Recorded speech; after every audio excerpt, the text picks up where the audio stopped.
Hello. Oh shit. Uh, okay, there we go. Hello. Welcome back to another stream. Today we are finally building the real grade high new Gundam. I have been holding off on building this thing for a while, mainly because I wanted to wait for my Hyper Mega Bazooka launcher to come in before I started building, but, well, it's in now. So, yeah, let's get started. Also, I have found my old pair of tweezers, so this should be very useful. That's another tool we can finally use. And if you can see on the side, I do have some Gundam markers that I'm also going to be using for this build because of this aspect right here. So, this is how it comes in out of the box. We got some color separated runners here, including a load of decals. Like, my god, that's a lot of decals we're going to be placing on to some of the joints, mainly for some metallic shines. Of course, a ton of other just marking and decorative decals as well, if you want. We got 3 sets of eye stickers. One deactivated or clear, and then one that is one is black and orange, while the other one is for each individual eye. I think I know which one I'm going to be using. We do have this set of runners here. This is runner A. A lot of really light slash violet hue parts here for color separation. Mainly for, I think, parts of the funnels. But this right here, this gold is not really that good, which is why I have these, so I can paint it a different shade of gold that I think works a lot better. Anyways, see, onto the other runner.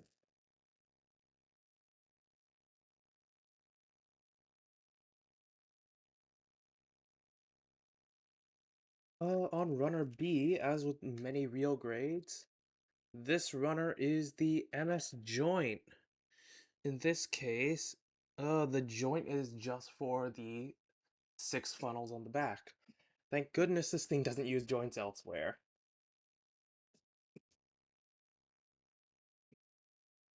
Now let's see here. Speaking of funnels, we have the white parts for the inside of the funnels right here.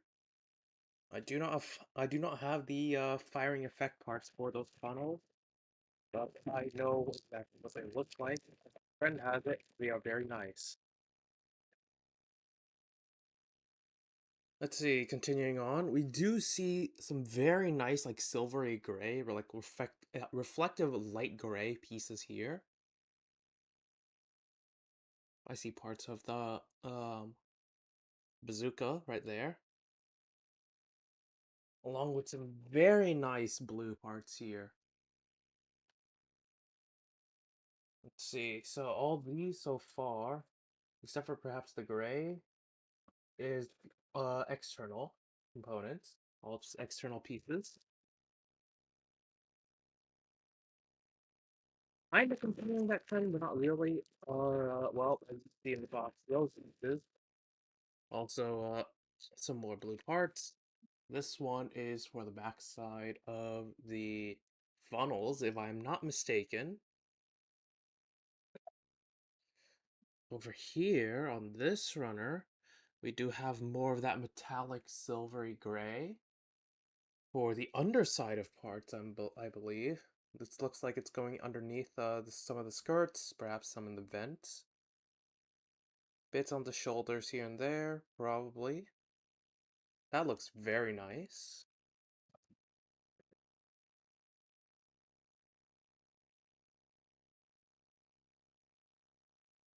See, in this runner, we do have ourselves the beam sabers. Just 2 beam sabers. These are a slightly different shade of blue that I don't think I have, so that's kind of nice. A lot of white parts here. Seems like this is pretty much a replica of this runner right here, just missing this part, which I think is for... It's for something. I do not know, I'll be honest. But for the most part, these two runners are the exact same. The other runner. Okay, I think that might be for the bazooka, but I could be very mistaken. I'm not gonna say I know it's for the bazooka, but it's a good chance that it is for the bazooka. And finally, for the last bit of exterior, they do have all these other white armor pieces. There is a fair amount of white with a ton of other blue accents to it. But along with that, we also have the internal frame, which I'm surprised only comes on 3 runners. But each of these things are huge. My God. Even for a high grade, this is massive just for like a shield. This definitely goes on the other underside. You can see the mega particle cannon in there and the missiles fully modeled.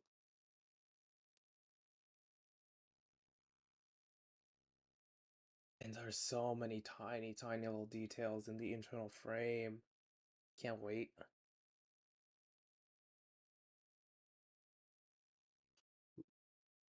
Look at that.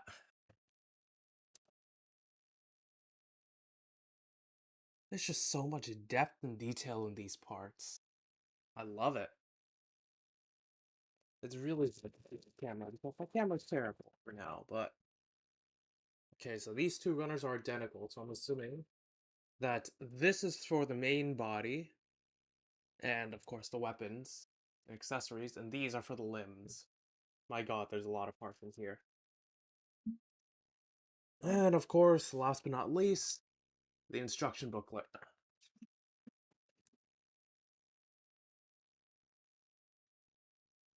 So, as with most real grades, this build starts from the feet up, beginning with the frame.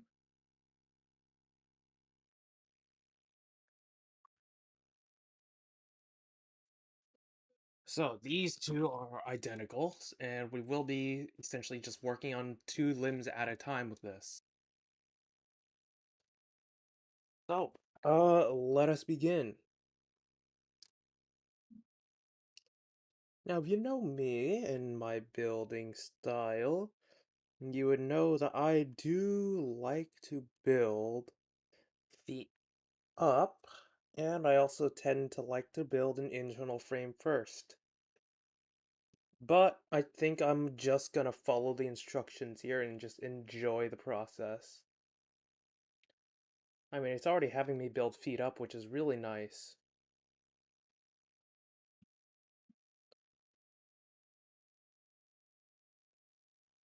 Oh. Alright, one thing I need to comment about this frame, it cuts so well. The plastic feels really smooth, it doesn't feel brittle at all.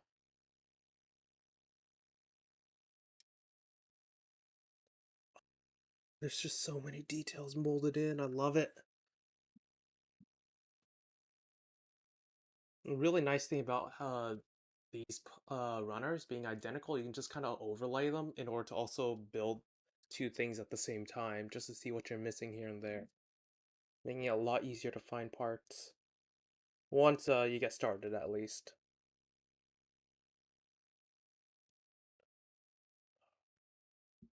Is there any undergating yet? No, not yet. I know there's gonna be some undergated parts on these builds. What I should have done was I should have taken out some of the gold parts and then painted them before stream. That way, uh, what was it? That way the paint would have been able to dry. Actually, I could do that right now that I think about it. Firstly, let me assemble these two, then I'll just get right to that.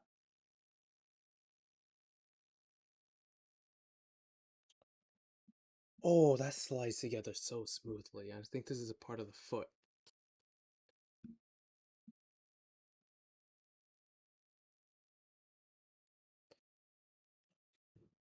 Yeah, that's really nice. There's no like harsh snapping, nothing really feels off. It's just nice and smooth all the way through. Take this up to get the paint running. This is the original shade. This is the shade I would like to go with because I do not like the original shade that they have decided to go with. And luckily, I don't think I need to fully coat the part like how I usually do with whenever I do customs. Actually, now that I think about it, I don't think I've really done a custom on stream. I mean, I have a custom Zawart Heavy that I basically turned into an AC because it would look nice. But I don't think I have actually done a full custom build on stream. I don't think I need to coat the underside either because I don't think that's going to be visible. But what I do need to coat is in between these little vents here. Those are definitely going to be visible. Anyways, back to my talk. I want I'll eventually build a custom on stream, whether that be from 30-minute missions, another Zawart, or whatever. I'm definitely going to be building another custom on stream. Probably my next custom, which might be another tall geese. I've been thinking about doing a custom tall geese eventually, so now might not be a bad time. Also, I'm sorry if you can't really see the painting process too much.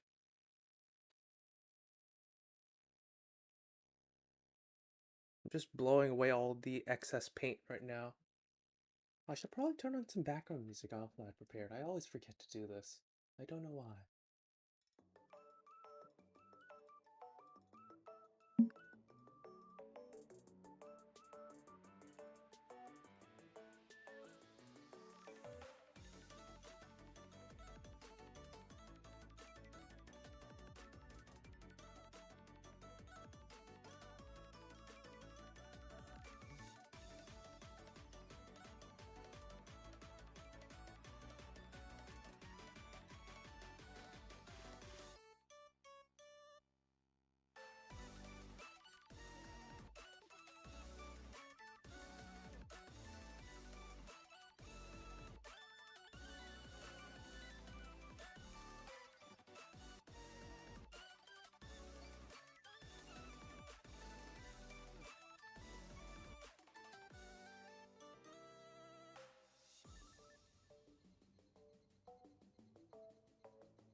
So far, we're getting pretty good coverage with just markers. Oh, that was a lot of paint there.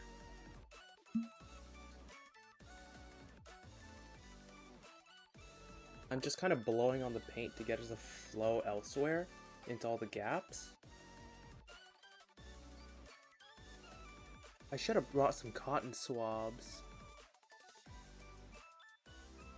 in order to help, well, just control the amount of paint and ink I have flowing out of these markers.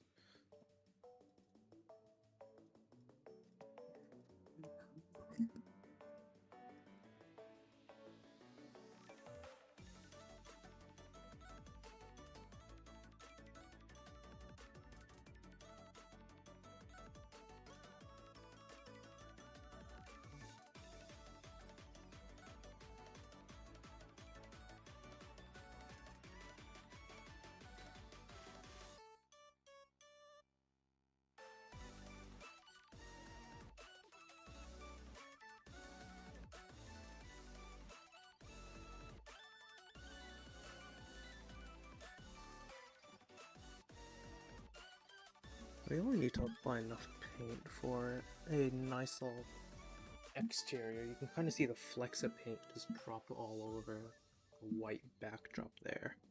I think I do have some on my foot right now. So I am just sitting down doing this.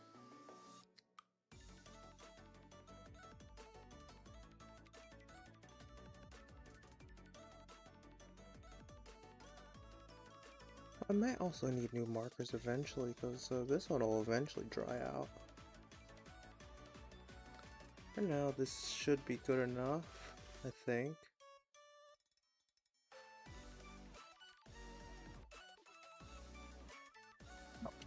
So you can really see the change there. Oh shit, I got paint all over my fingers. Oh shit. Okay, well, I need to wait for some of this to dry off. I need to also not accidentally touch all the other parts, unless I want to sand them. Let's see here. Weesh. God, this is so many.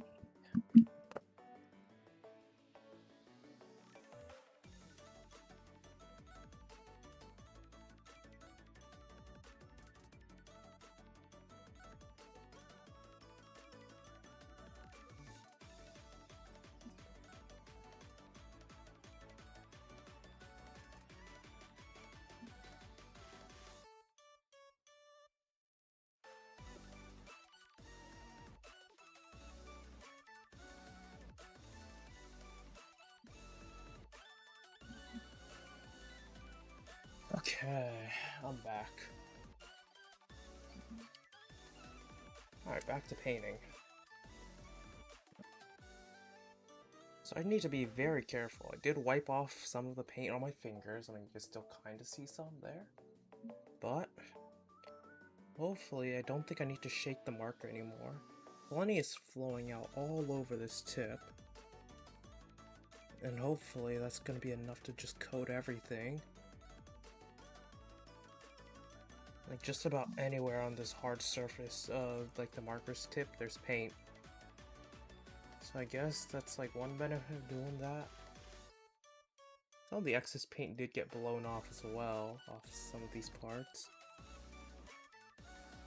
Oh god, is this a piston? I need to fully paint some of these.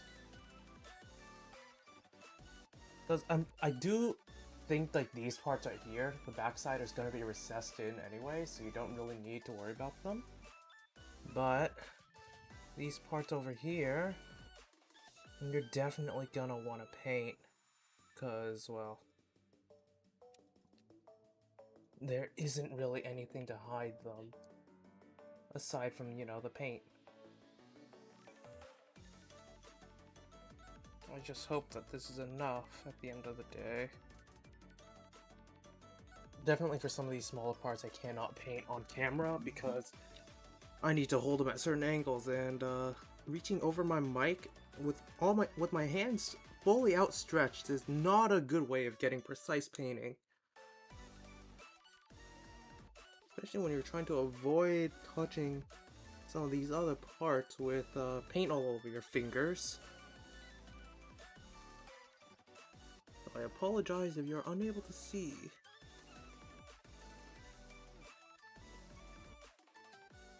We're gonna let these parts dry out for sure off camera. And by the time we get to them, they should be ready for use.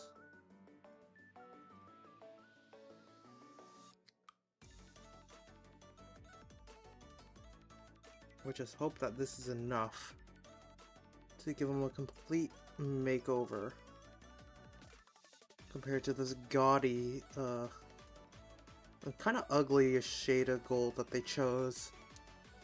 It's more like a mix between gold and copper than proper gold, which I feel like proper gold is gonna fit the High-Nu way better.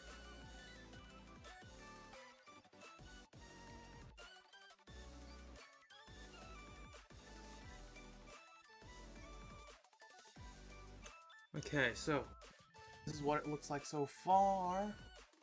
You can see that with the light, It does have a slightly different shade and more yellowish shade of gold rather than orange.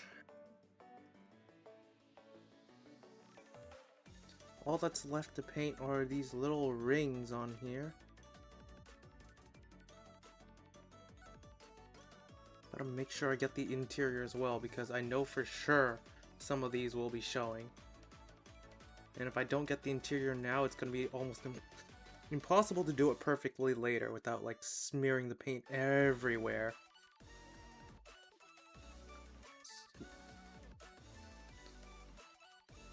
Hopefully as well there's enough parts on here in order to hide some of these what was it? Hopefully there are enough parts in order to hide some of the sprue and nub marks so that I don't have to paint over them. Because I'm pretty sure a kit like this does have that already covered. That basis is covered by just how this kit is designed.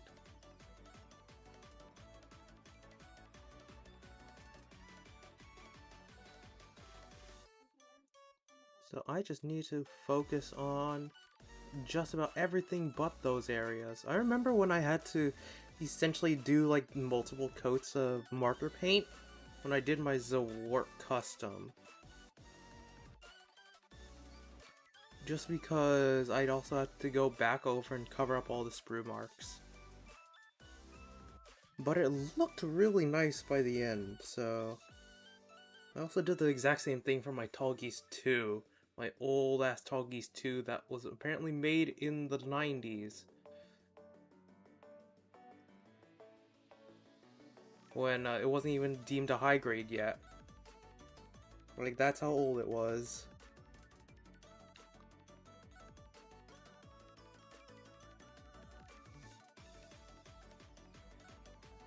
That thing was not very fun to paint. Like, I had to...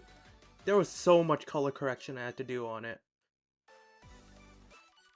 And the white gunpla marker does not work too well on a black surface. Let's just say.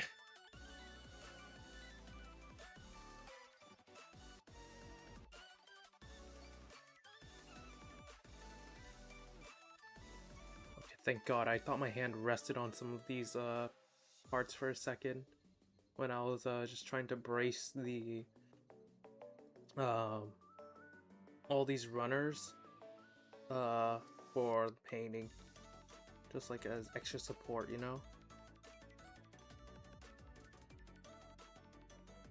I am just kind of leveraging my hand on certain parts just so that I can get better angles. There we go. Hopefully that is the hard work done. And now we can just go back to focus on building. That's gonna be sitting off to the side, drying.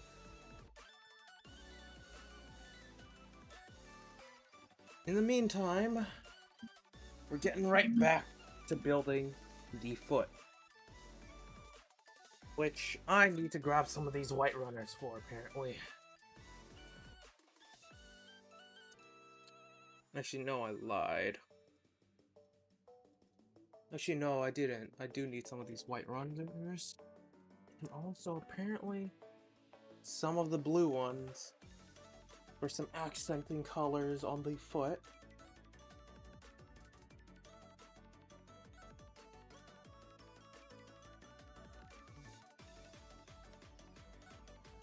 See, how do these two match up? Like this. Okay, so only part of them are identical. That's really nice, though.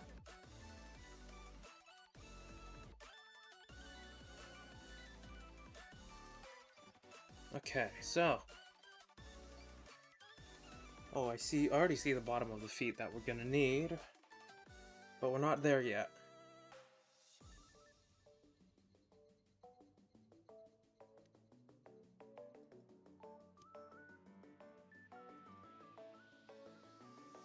Also, I hope my fingers don't like all this gold on my fingers doesn't get all over the parts. If they do, I'm gonna have to do some sanding.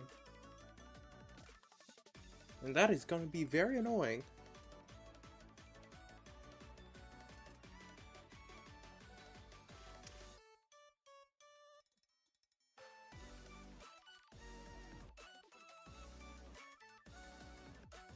I'm at least very glad that this runner organization is rather neat. Like, it is pretty easy-ish to follow. To an extent.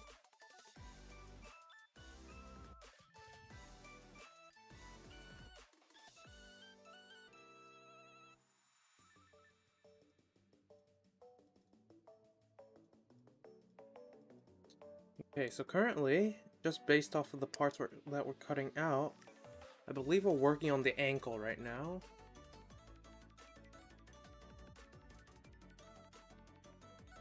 There is undergating on here, so I need to be careful.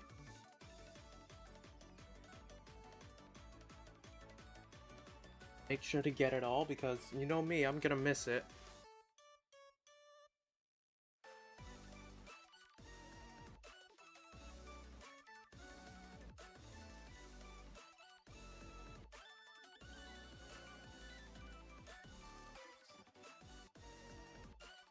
Okay. So, let's see here. There's the other ankle.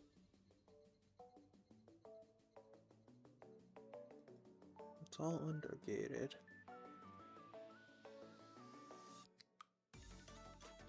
Clearing out undergating can be annoying at times. For sure. But it does lead to at least some very nice looking kits. Because you don't get to see too much of this sprue, if any at all.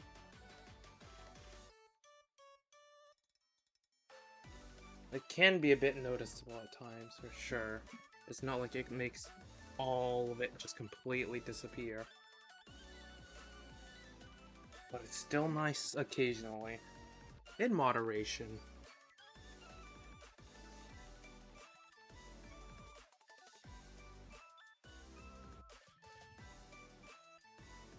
Ah.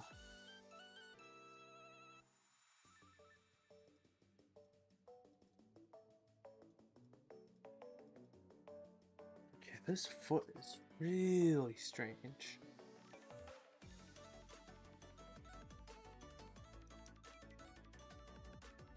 Okay. Oh, okay, I see where it connects, and this is probably just where the ankle can lift off and rest normally. This is probably going to be a joint to connect the ankle to the rest of the foot. Actually, it might not be, now that I think about it. Could be a ball joint that it fits into. And looking at the instructions, I think it might be.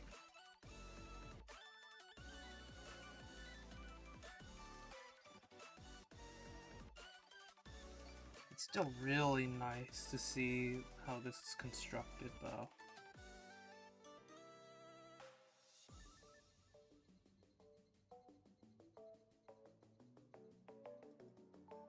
Okay. Nope, that's the heel done. Really like the nice little textures and details on that. Don't know if I'm gonna panel line that, like down there, but you know. Still a nice thought.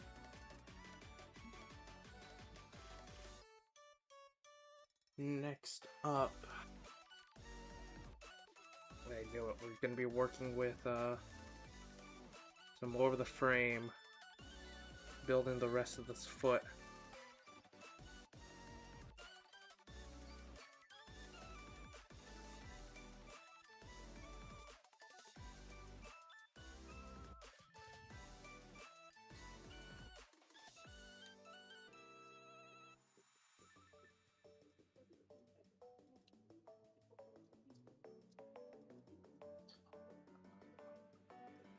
So we're gonna need that to cover it up.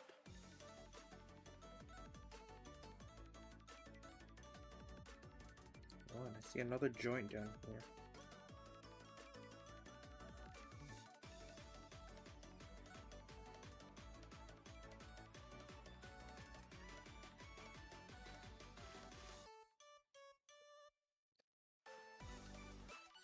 That's going in between.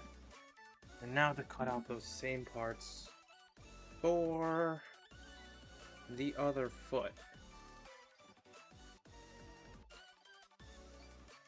Knowing me, this is probably going to be like a two-part stream. Just because, well, this is going to be a long kit.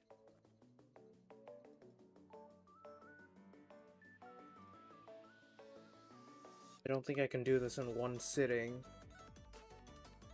I mean, I'll give it my best shot.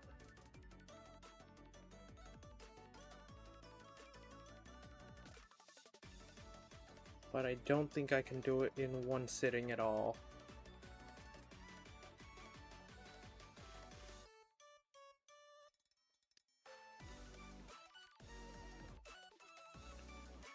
I also need to get my hands on a real great Epion as well. As soon as the hobby shops near me get it. Because oh boy am I excited for that.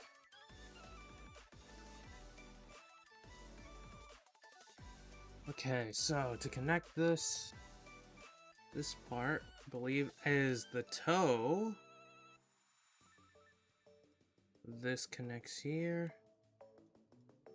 Ooh, I do really like this frame assembly. Okay, yeah, that's the frame for the foot. This tiny piece right here is just the toe for the extra toe bend.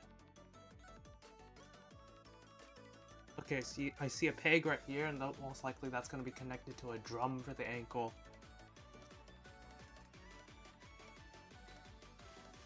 That drum will allow for a lot of flexibility.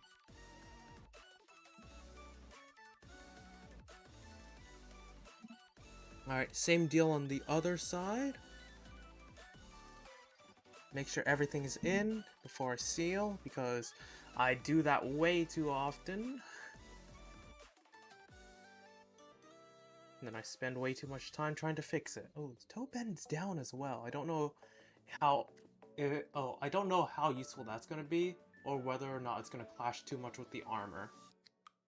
But it's nice to know that it's there.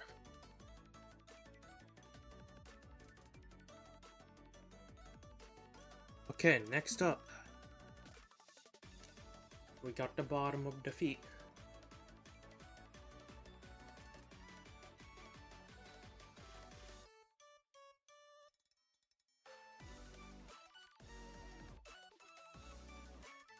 Now that I think about it, I don't know what my longest build was.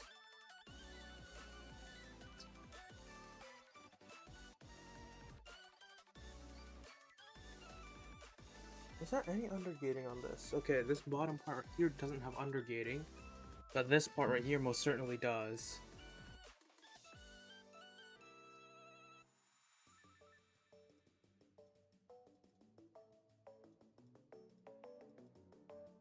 I've also been thinking about getting a new pair of God Hands, but I don't know if I should.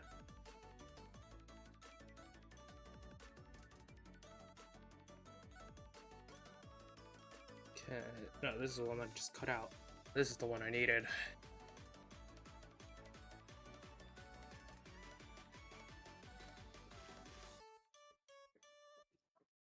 I do also want to eventually get my hands on a real great Sazabi, because I've also heard very good things about that kit, and it's everywhere in the hobby shops I go to.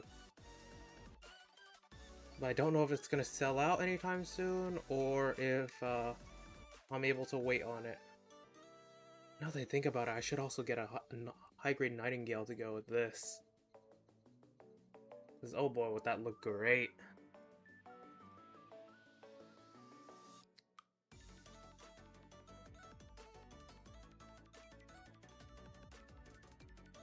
Okay, so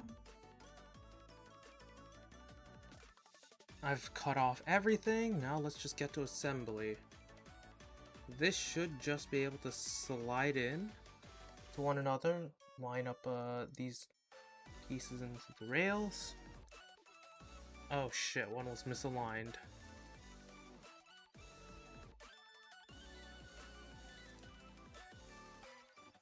Okay, there we go. Then I should just Pinch shot. Nice and easy.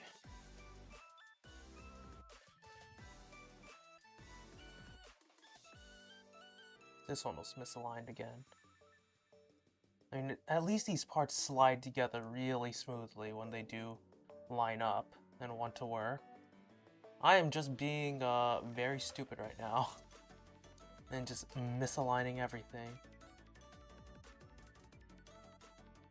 Okay, there we go, way better. And this should just slide onto the foot, I believe. Like so. Yeah, it's like shoes, it just kind of fit on. Don't know what this peg on the bottom of the foot is. Actually, no, that's probably for a thruster now that I think about it. Oh yeah, we do fit on a thruster later. You know what, why not just do it right now and get it out of the way.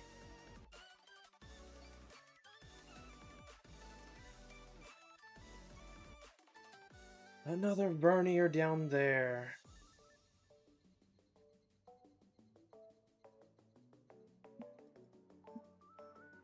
Get it done now so we don't have to worry about accidentally missing it later. It is only one part after all, I guess.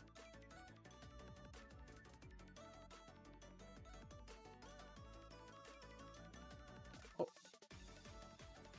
I think I lost the vernier. It dropped.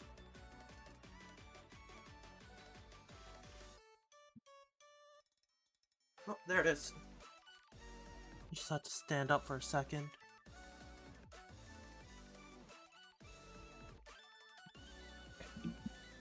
Okay, so this, just bend this to get it out of the way a bit. And that just slides in. Now as for the verniers, this should just fit in real nice and smooth like that, yeah. There we go. That is nice. Oh, that is really nice.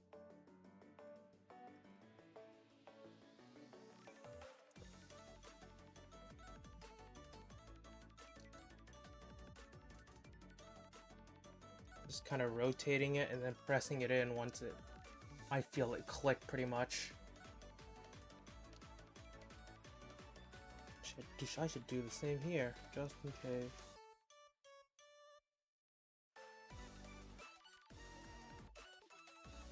Okay, there we go. It's recessed in.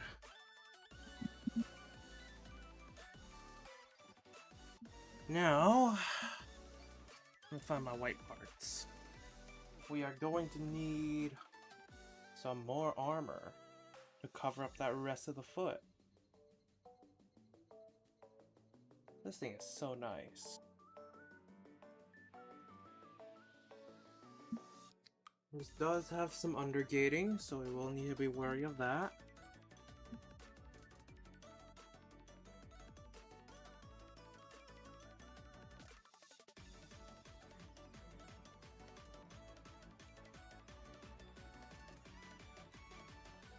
Okay. I think that's all the undergating gone. Hopefully I didn't miss any off of that piece. Still got another to go.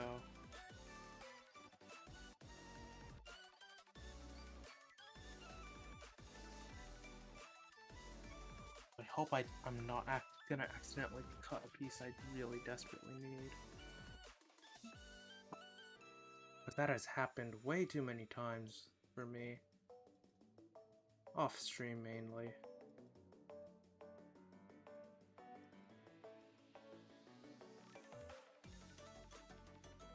Well, that depends on the kit actually, now that I think about it. Anyways, back to this kit. This just slides on so easily. Oh my gosh. Watching it all this come together and all these small details being hidden is just kind of sad. I do want to see it, but you can also see tiny bits of the frame poking through the armor, which is really nice. Right there, some on the side, which is very difficult to see, but it's there. That little bit of extra depth and color, and yeah, no, that tiny little bit of extra depth and color separation Oh boy, that really brings it together.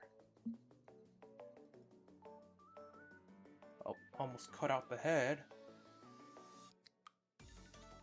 I need to find the toes somewhere on here. There you are. How'd I miss ya?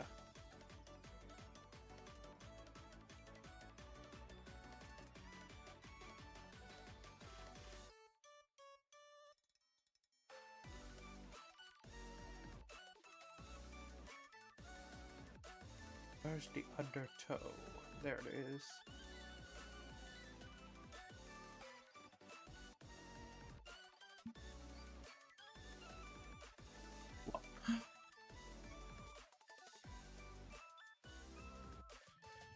There is some more undergating on this toe, just so that it can hide some of these nub marks.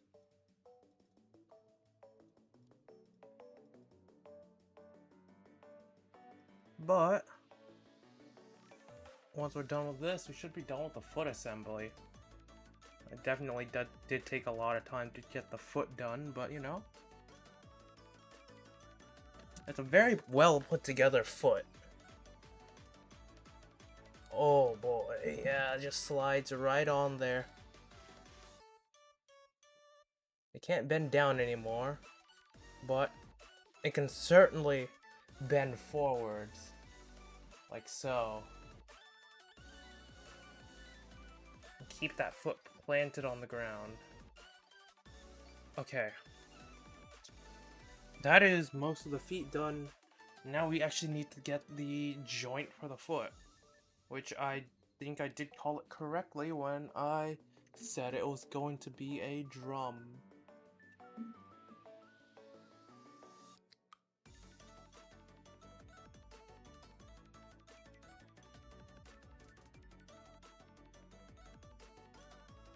They separated these parts really well on the runners. You can find most of the parts to like a limb pretty close together on a runner, which is very nice.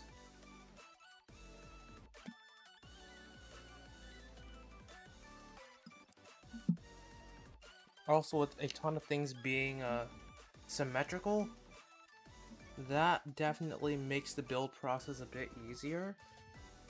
At least for me, just because I like to build two parts at once.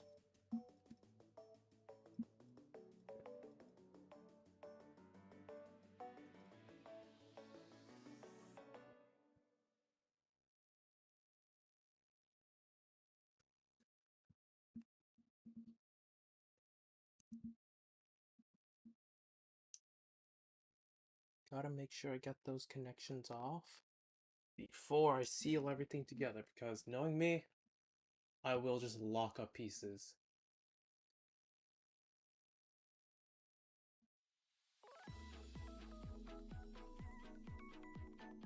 Let's see here.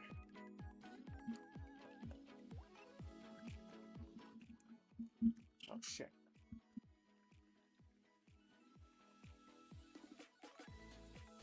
Okay, there we go. I need to stop sitting on all my wires. Because oh boy, is there a lot of wires I'm sitting on.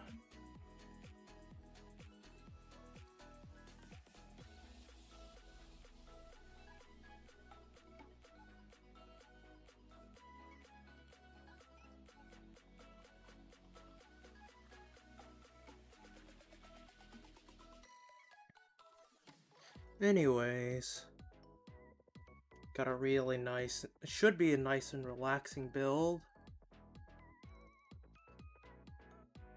But again, I feel really bad about covering up all these other parts because they look very nice. Like, just the frame alone, even though it is going to be covered, has just so many details on it. It's just so visually complex. And I love it.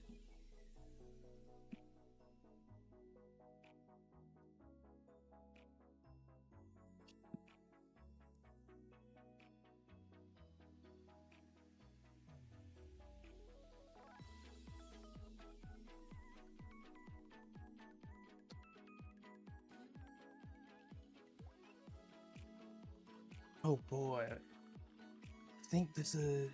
Okay, yeah, no, we finally get to use some of the silver pieces. Where do they line up? Is my question.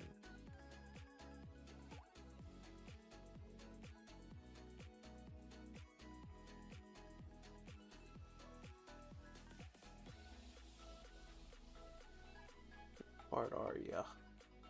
30. Okay. We got one there. Okay, here we go. I think I figured out kinda how they wanted to line this up. There we go. So you can see which parts are symmetrical here, which parts are duplicated. Mainly just the center section for detailing. I do really like the silver. It's very clean. No undergating.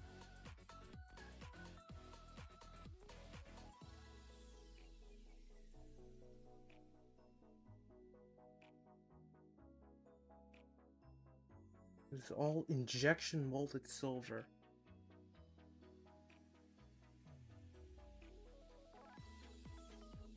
All that just for this toe section.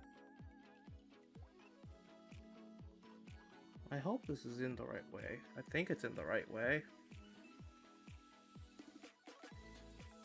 We'll wiggle it in deeper. There we go. It should be slightly recessed. Oh, drop the runners.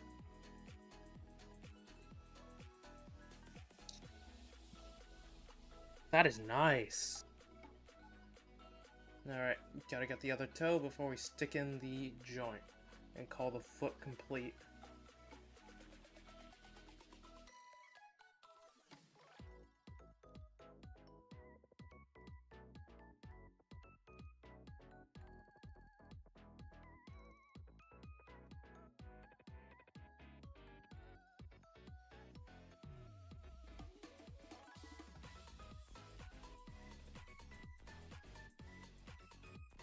There we go. That is a nice bit of color separation. A nice little break from the white and blue.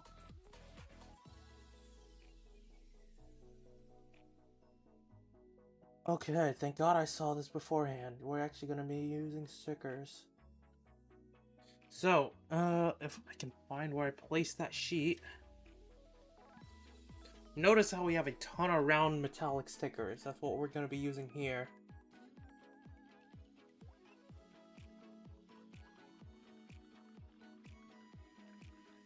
This should be enough for both ankles.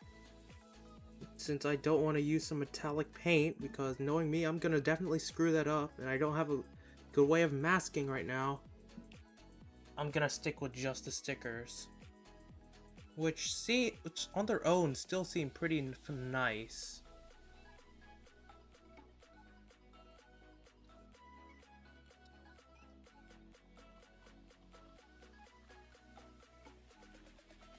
Yeah, this is where the tweezers come in. Thank God I found these again. Because this is gonna let me just finally adjust this sticker in here. It's just so tiny and recessed.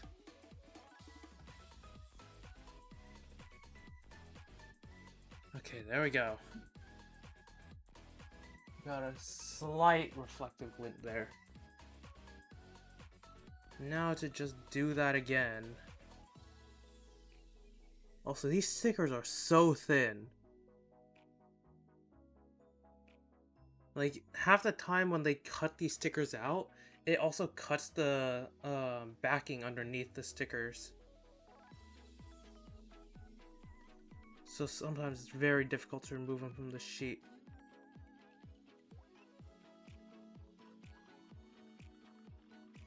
I am just using like this little soft bit of a silicone cover, just so that I can essentially flatten out the stickers and make sure they're in as well after adjusting with the tweezers. And then once we do that, this should just fit real nicely in there, and we have an ankle. So it can rotate like so, and of course move up and down right here. That's all it really needs to do. That is very nice. And with the way that this is connected, oh, and just due to the plastic in here, it doesn't, even if it rubs up against it, it doesn't cause any, well, it doesn't cause too much friction, just due to how smooth that is.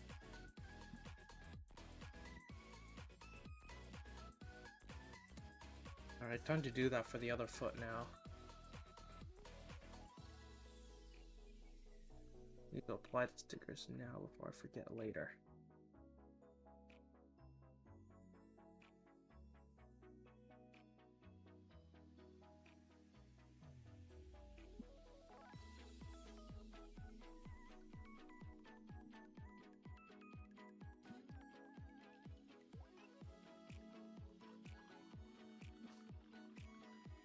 There we go.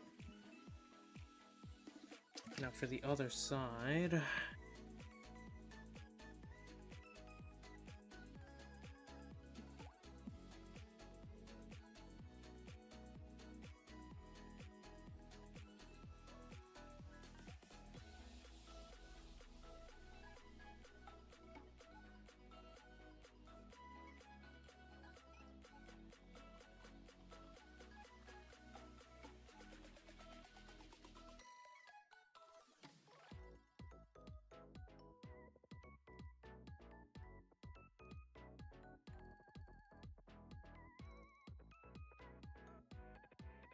Okay, there we go.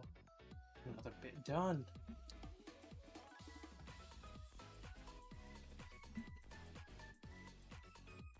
The sticker blends in pretty well, and just adds that nice little extra bit of detail that the kit, that just makes the kit pop even more than it already does.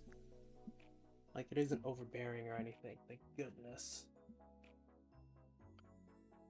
And the only thing it adds are just small, tiny metallic decals rather than being full color correcting, which is very nice.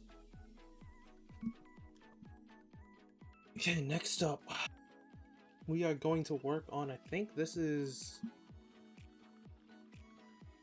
I don't know what this is. This could be the knee assembly based off of what I'm seeing, or part of the thigh.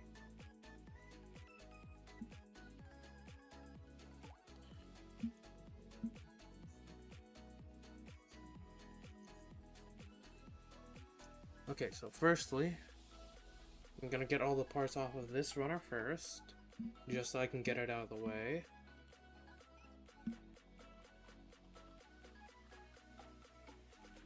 Where are ya? Okay, so we're using our first bit of gold here.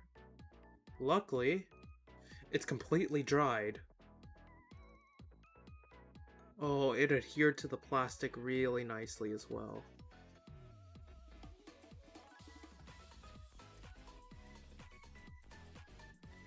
That is good. That is really good. Now, I'm pretty sure the coat of paint is uneven. But for the most part, I think we got the effect that we wanted to get out of it.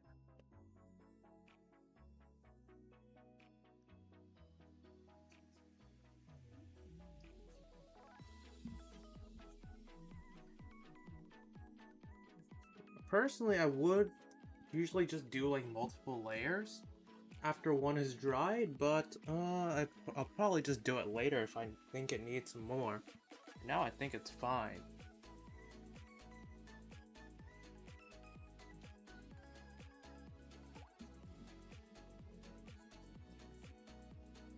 Oh, the structure feels so nice to cut. I'm curious on what type of plastic this structure frame is made out of, and whether it'd be safe to even use panel liner on.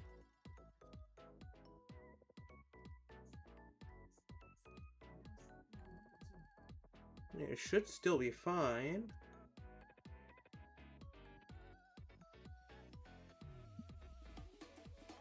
but you know, it still would be very nice to know just in case.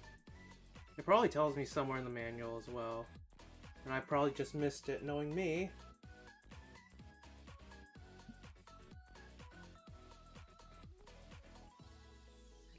Okay, so as expected, these are simply pistons in, I think, the knee.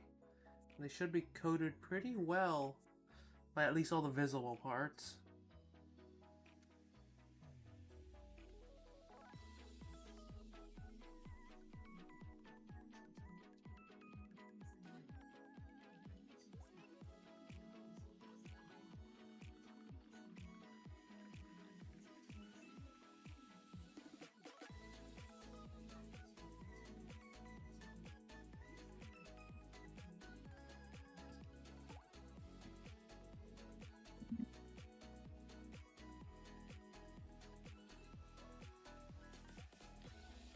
Let's see, how the hell do they want to position this thing? Okay, like so, I guess. Alright. Let's just get this thing cut out.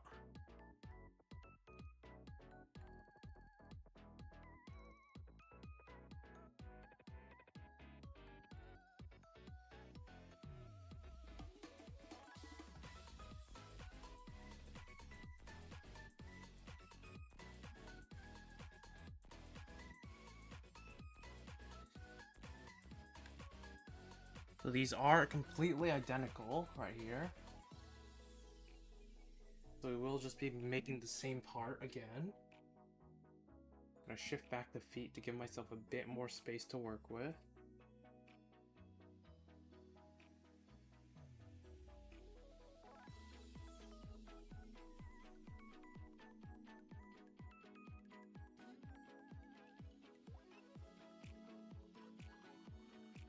You also gotta be careful to not accidentally cut off a joint.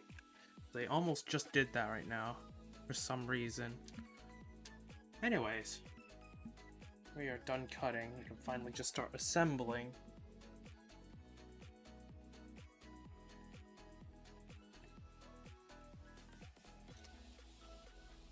Okay, so this should go up here. This goes down here. This is just a ton of tiny little moving gimmicks for some part separation later, I'm assuming. Actually, where the hell does you go? You know, you are supposed to go right here. Oh, okay, no, okay. I've just been fitting it in wrong.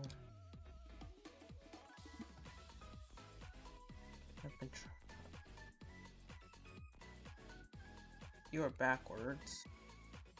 There you go. You should just slide right in if I can just stop accidentally slipping.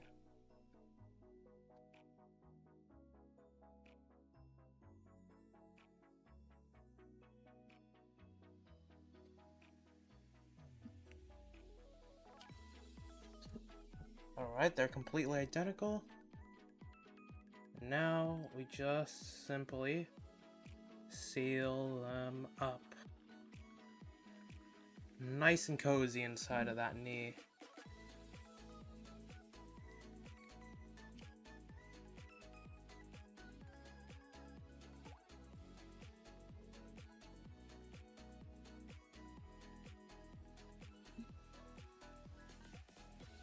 Alright, next up. It seems like we are working on...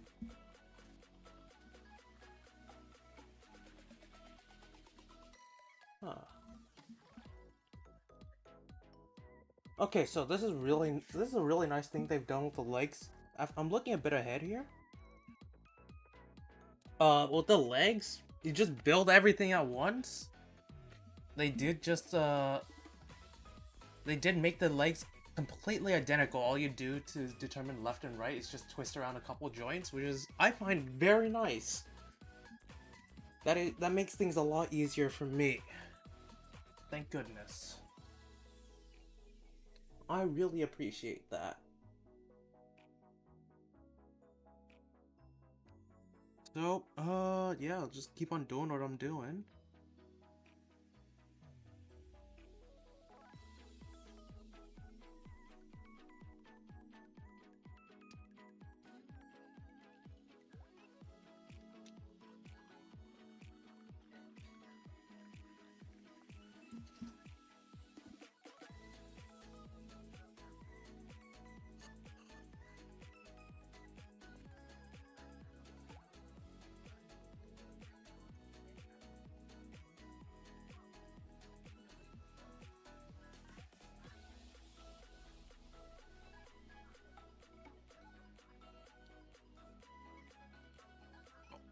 Piece just popped off the runner. Luckily, it was the piece I needed.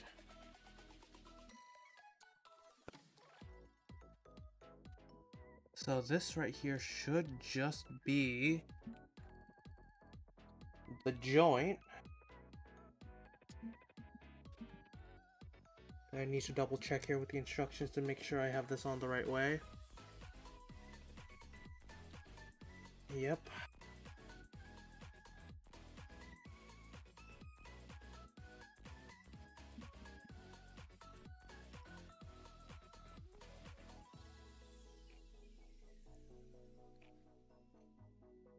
The pieces are relatively tight fitting, which I like.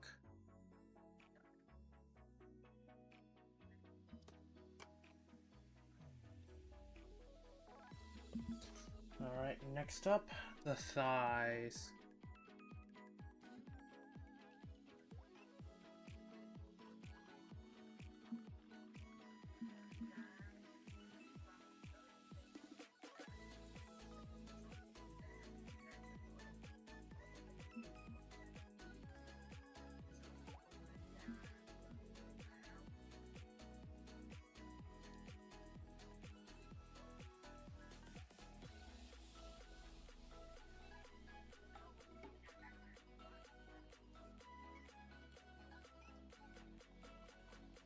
I lost track of which was which, but judging from the interior, I can probably tell.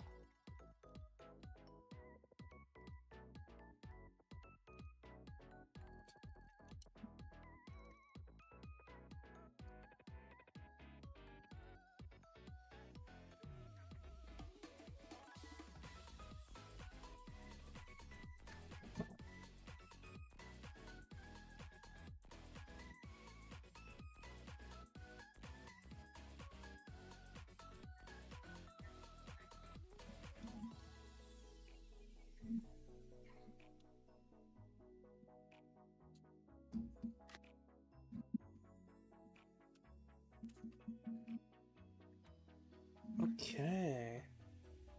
Let's see, how do they want us to assemble this?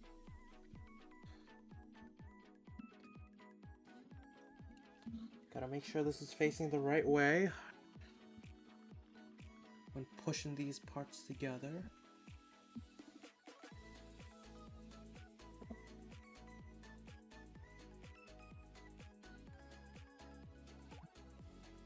Oh, okay, this just goes into the recessed area right here. Oh, okay, I see how this assembles. There we go. We got some subtle moving parts here because of this. Oh, this frame is really nice. Again, there's just so many tiny details in here that they managed to cram in. Just by moving this piece of the armor, well, this piece of the frame moves out, which I'm assuming is gonna probably push out a bit of armor as well later on. We're gonna have another joint right here for the knee.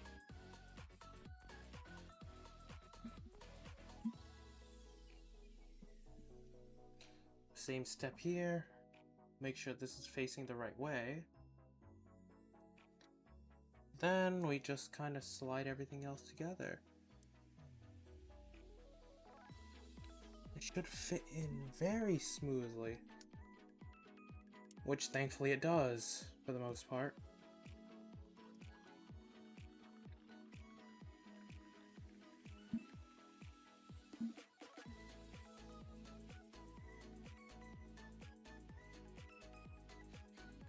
Ooh, okay, I see the next part right now. We have some nice moving pistons. Hell yeah, I always love me some pistons. When I built the Barbados, the Master Grade Barbados, that thing had so many moving pistons. I love them.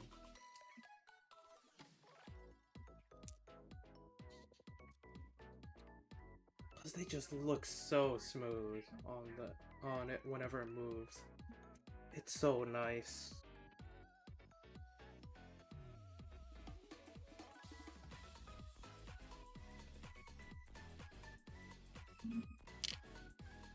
Okay, we got those down. Now we just need some more frame parts. I do like how they have you assemble the frame and then just throw on the armor afterwards. Like, that is very nice. Sadly, they couldn't do that with the foot because, you know, part of it does rely on some of this in order to well, act as a foot, but you know.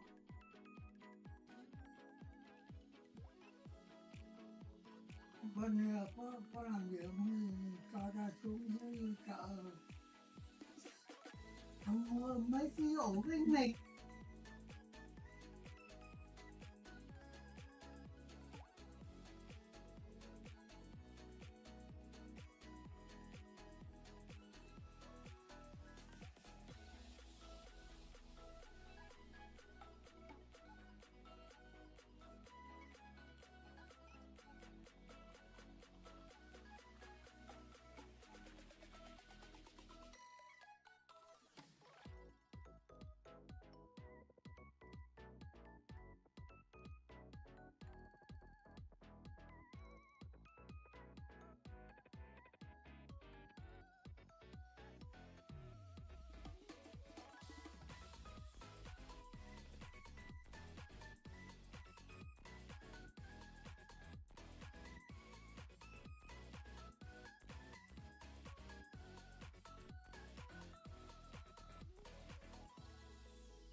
This knee assembly is really nice. I do like the extra bit of armor separation here, and you can see the pistons in here as I assemble them. So, as you saw the first time, as I was silently building, you just kind of shove the piston in there, make sure the piston is down the right length. This could get a bit annoying. I was actually kind of lucky to kind of get it in my first try, I think.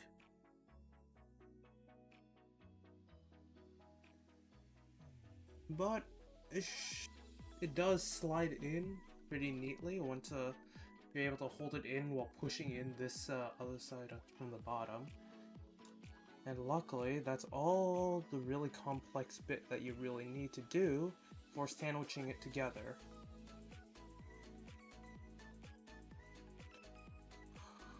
And in the end, you get a nice little action from the knee there.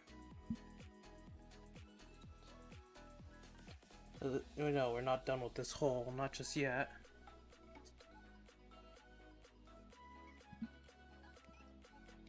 We still have a fair few more parts to try to slide on.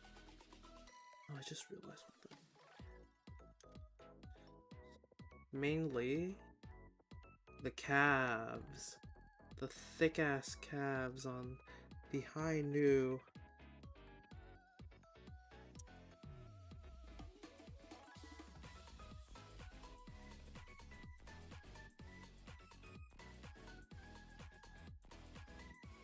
I do like how so far the majority of the build is just frame.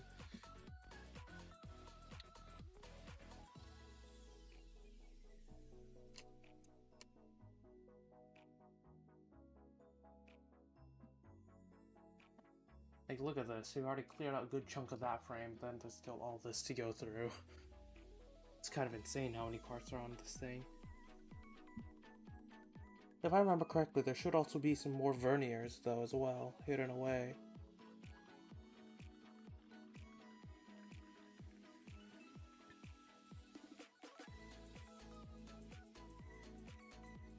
And I guess one benefit of just having such a clean side of frame like this is that finding small parts near the end of the build is a lot easier than at the beginning.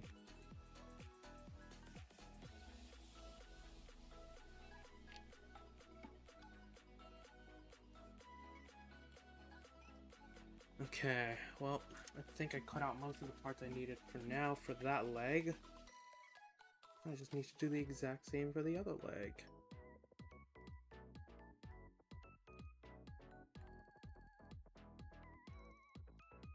Still, again, I'm very glad that the legs are, for the most part, pretty symmetrical, making them pretty easy to throw together.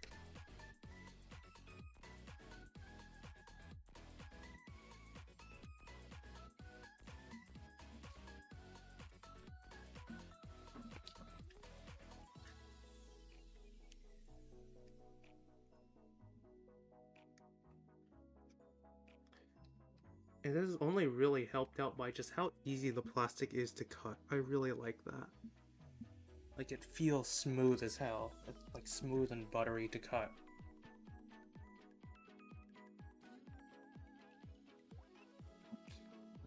Okay, so this just kind of slides on right there. That's one connecting point. Then we're probably gonna have something to limit the motion of the leg a bit here. Via this. Let's see, how does this go in?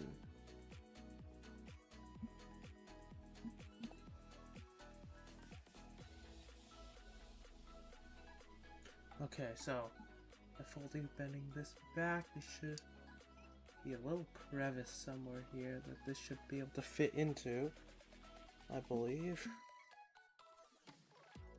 Where the hell is it?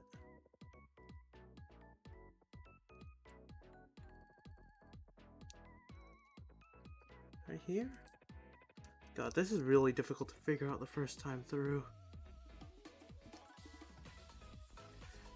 Okay, I found it. So there's this tiny, tiny little crevice right up against this knee joint. They have to shove this into, just so that it, oh god, even then, it can pop out, just so that it can limit the movement of the knee a bit.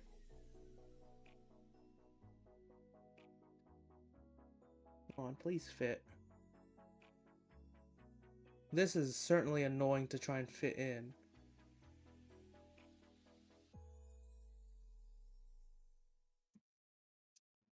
But it should hopefully just kind of stay in place after a bit. No? Okay, let me try something here. I pry this out, then try and slide this in first. What would happen?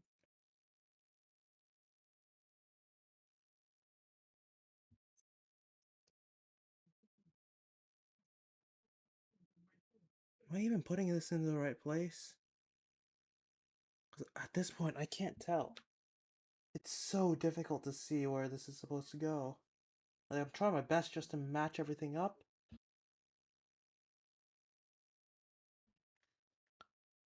But it is so difficult to find.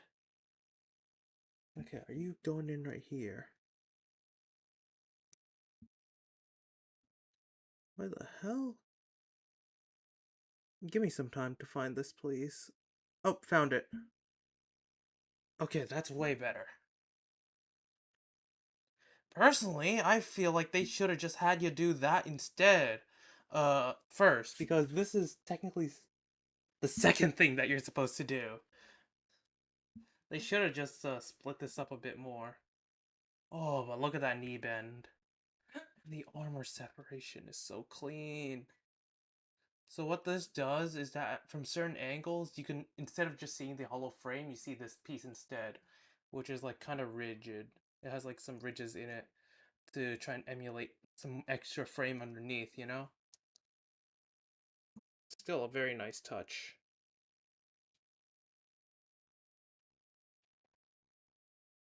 There's just so many tiny moving parts in here. I love it.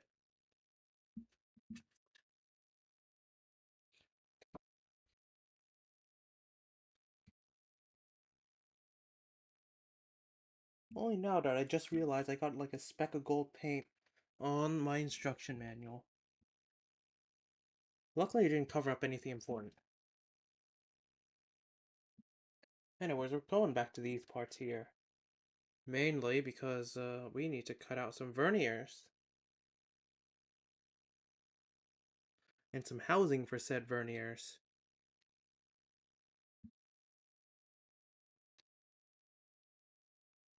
I do like how this is just built into the leg.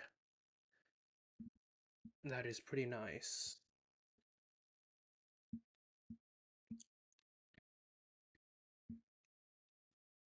Also, I should probably change the BGM since it's over.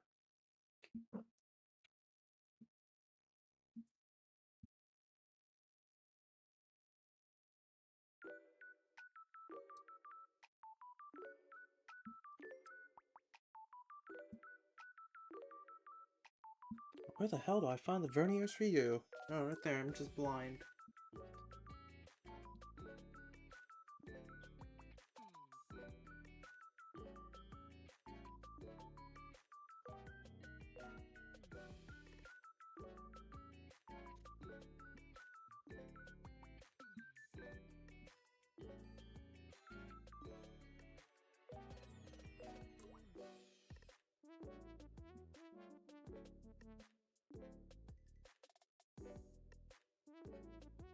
Okay, so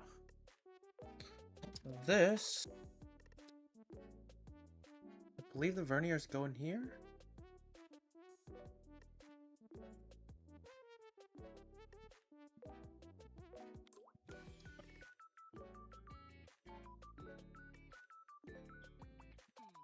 They are slightly angled, which is pretty nice.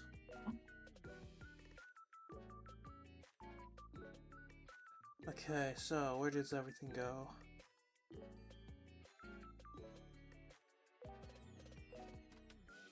Okay, so we need to cut out a lot of parts first off. Oh, okay, no, not a lot of parts, just 2 extra parts to go with these verniers. Oh wait, I didn't assemble this foot, I just realized. So where the hell did I put it last time? Right here, I think?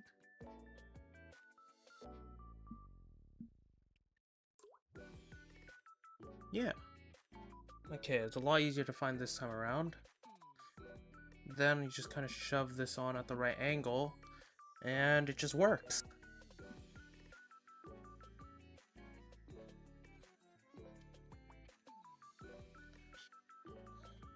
Don't cover it up yet.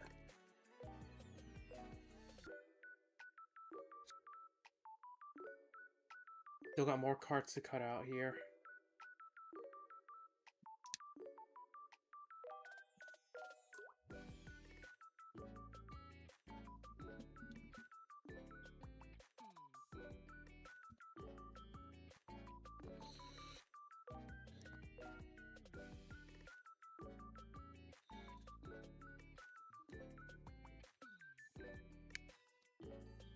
Oh, okay, no, I think I messed up the frame with the angle that I cut it at. I left like a deepish gash there. Could probably be buffed away, but, you know. I should not be cutting at such an angle.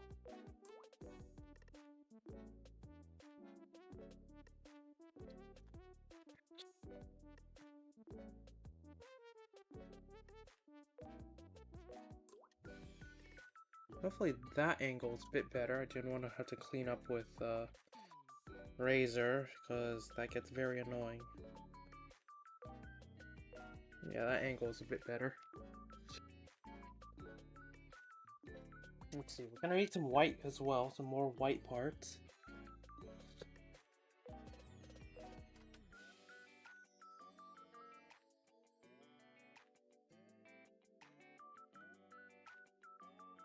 These parts do have some more undergating, so I will be a bit slower in cutting them out.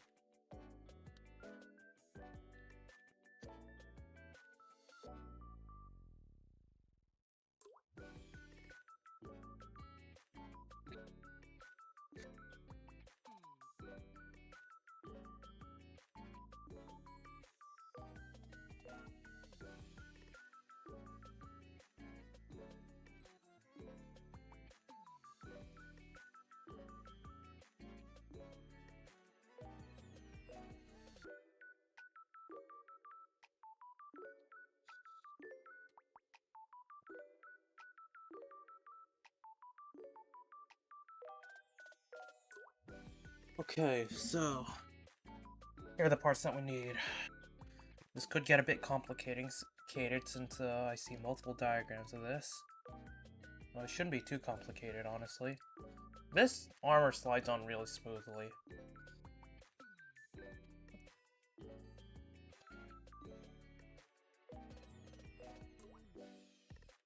Gotta make sure everything goes into the right holes, otherwise, well, it's not good.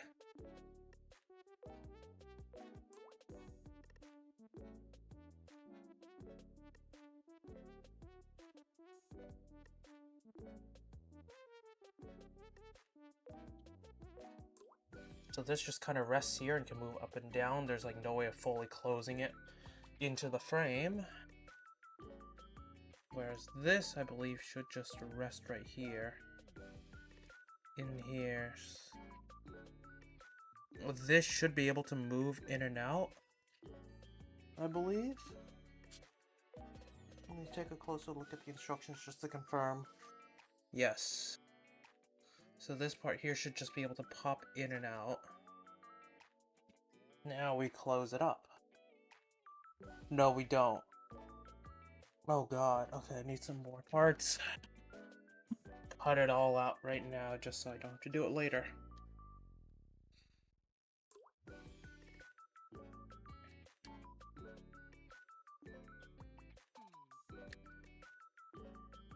Oh, there it is. Ankle.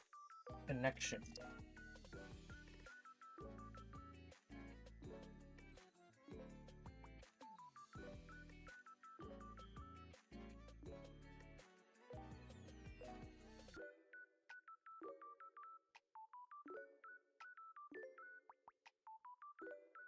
Alright, let's get this connector on. Make sure it's facing the right way. Get it in like so. And then we can close this thing up. And hopefully that everything just stays in place.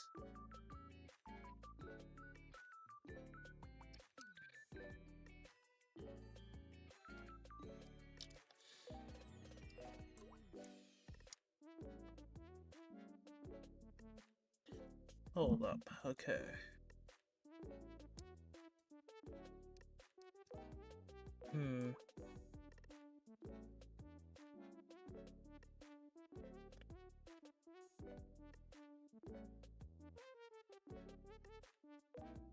Okay, no, bend this back first before putting it all in. Okay, that was my mistake. That could have been very bad, because knowing me, I was thinking about cutting some parts apart. Don't be like me when building this stuff.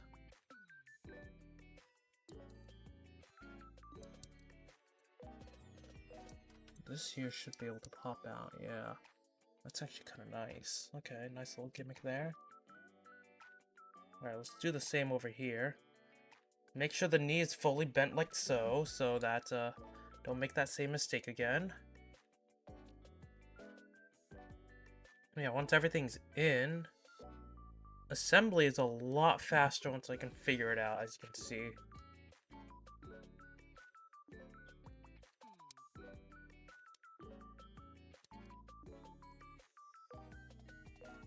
It just all pinches together so nicely.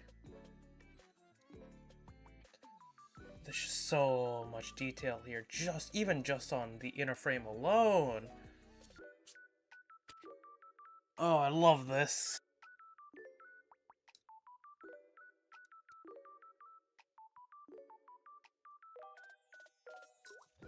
Alright, so right now we already have enough. Oh, I tried to plug that into the verniers, whoops. Enough to just already make a leg using just the frame parts. That's really nice. That is a nice-ass leg with a fair amount of articulation. Look at that bend. You see the piston inside and everything? All the armor separation that's soon to come. Now all we gotta do is just attach some armor to separate. The structure for the ankle is a lot weaker than I expected. Well, it doesn't matter since it's also gonna be covered up, but you know.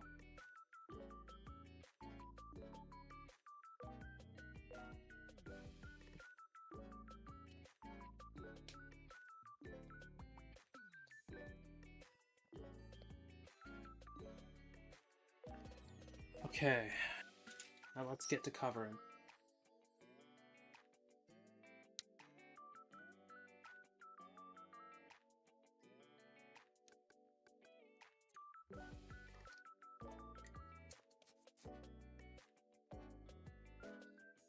Okay, no undergating for these yet.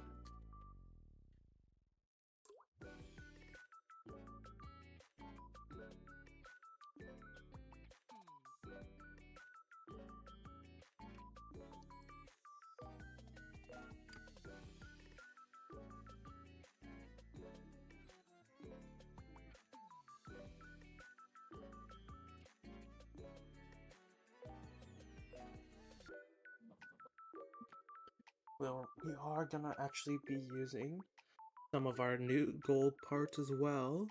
Some more of them, at least. If I remember correctly, these are mostly just on... Actually, no, these are on pretty much all parts of this thing. Like all the major parts, mainly like the torso, the limbs. Don't know if it's on the back binders or not. I don't think there were any. But I could be wrong.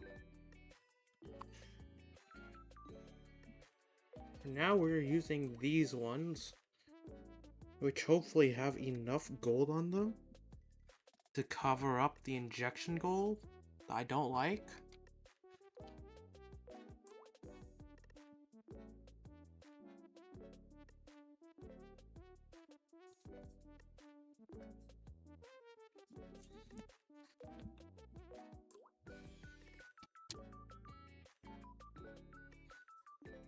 Okay. Alright, let's get this on. Actually, there is some undergating on these things. Apparently. Yeah, very subtle amount of undergating that I need to clean. I don't know why they would undergate these.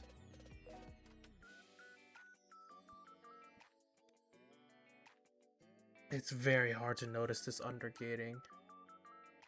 But that just makes it worse, because then it's more likely to get in the way when you least expect it. I've had so many times where undergating just screwed me over due to how tiny it was. I've had to correct so much in the past with undergates. Oops. Can't tell if these specks of gold on the ground are because of...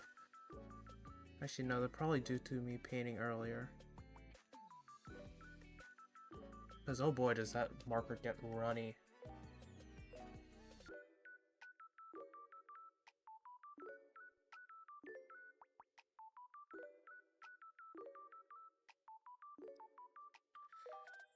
Okay. So... just gonna bend this. This piece, yeah, as expected, pops in right here. Oh, that is really nice what this thing does. So whenever this bends, it separates at the seam. Oh, that is... That's one way of getting rid of seam lines, or making them seem natural, at least. That is so nice. Like, oh boy. Just watching that natural seam line break up like that via armor separation, and every time you bend it, it exposes more of the frame. That is so, so nice.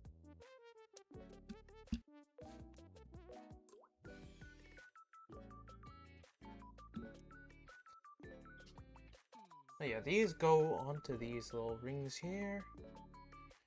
Just there to accent the kit a bit more, you know?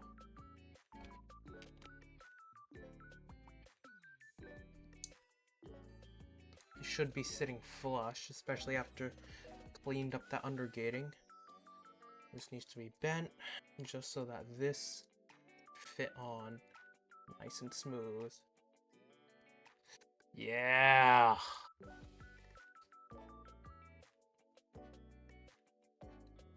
This vernier in the back does move up and down a bit. Oh boy.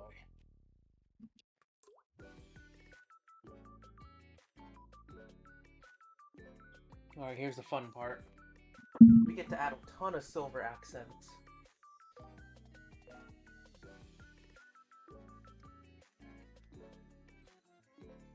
So these are gonna be used a lot now. First time we used it was for pistons, now using it for some other parts.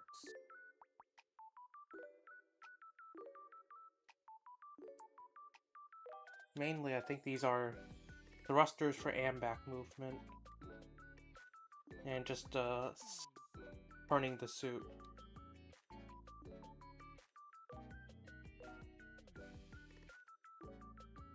Oh god, why do these also have undergating?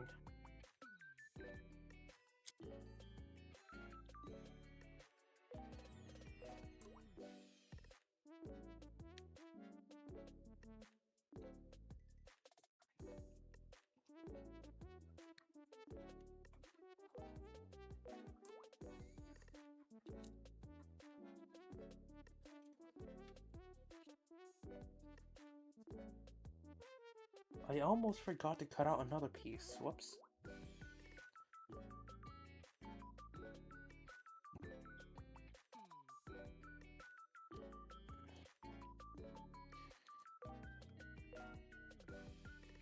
Oh god, it also has undergating.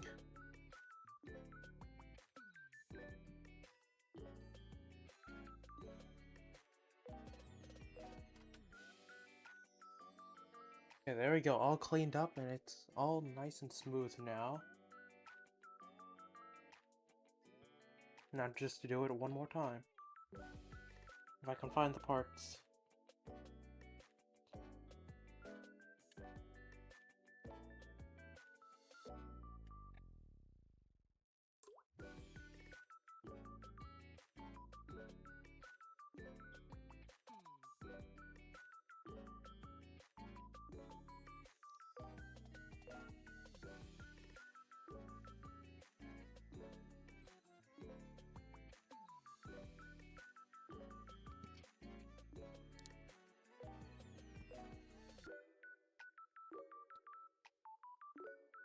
There you are. Almost lost you for a second.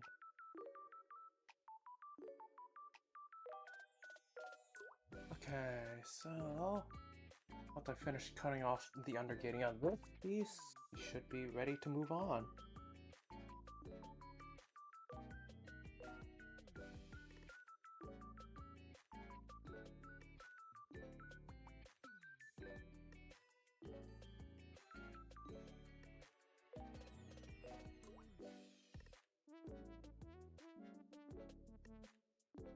Okay, so for this part, just gotta make sure everything's facing the right way, and I am looking at the right parts in order to fit this on. Oh, that's nice. There's the little tab here just to make sure. So it just kind of fits onto the sides of the knees here. At least these parts do.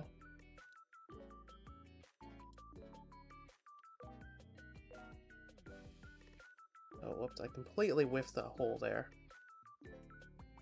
If you don't whiff like I did, it should slide in pretty easily.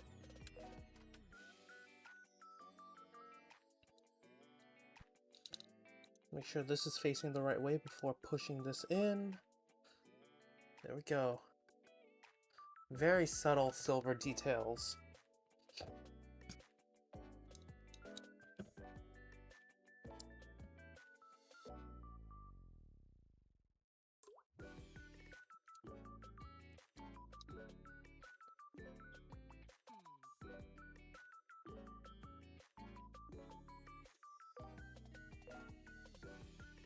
There we go. Now to layer on a lot more armor and some more silver.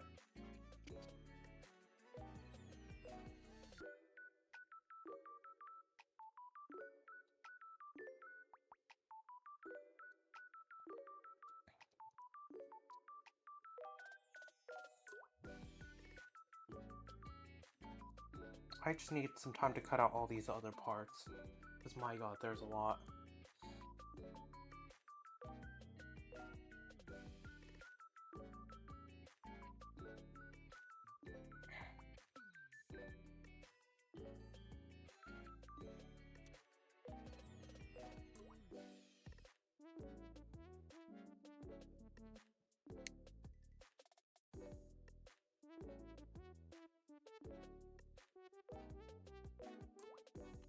Okay, yeah, nice. These parts are nice and smooth. Very little nub marks, if any at all. Could be the way they are.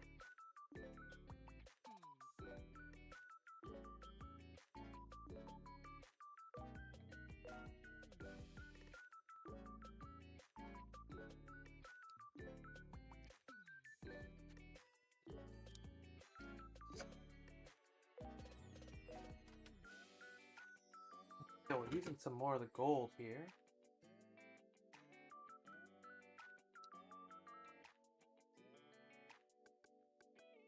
It seems like most of this gold is just used on the legs.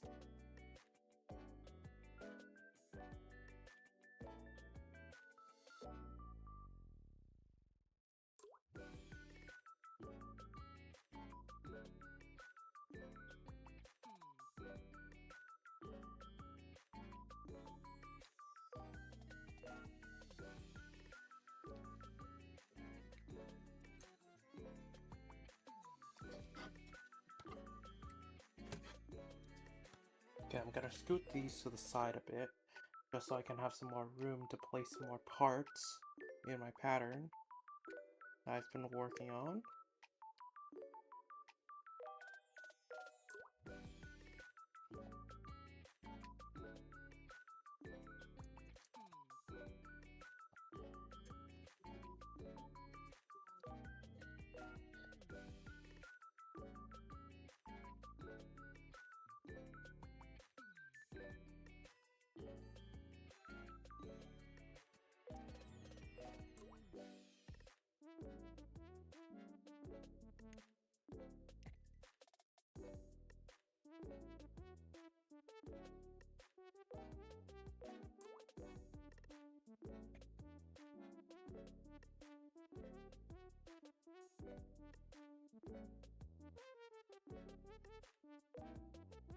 Got a lot of undergating, my goodness.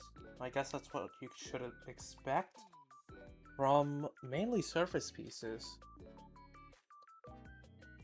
I guess that's kind of nice, at least for display purposes.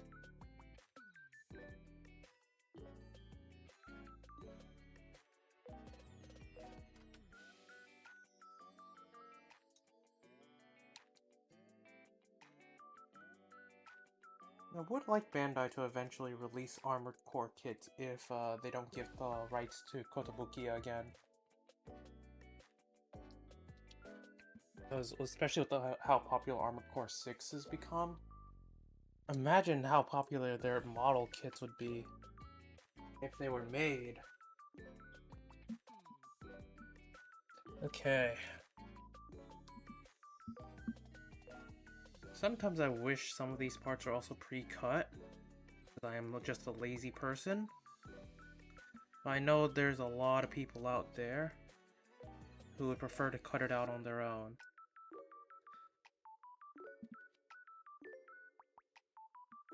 Let's see, gotta make sure this is in without accidentally breaking anything. This should just slide right in. There's already like grill-like textures on the frame. These gold parts, these new gold parts, just kind of slide in and cover up a good chunk of them. But some does still show through, which is still very nice.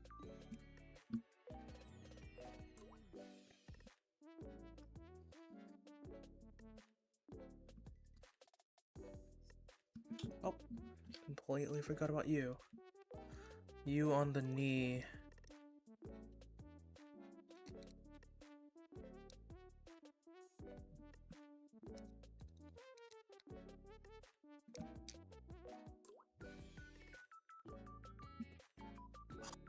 That is very nice armor separation. I do like that a lot. If you could not tell, I am an absolute sucker for that kind of stuff.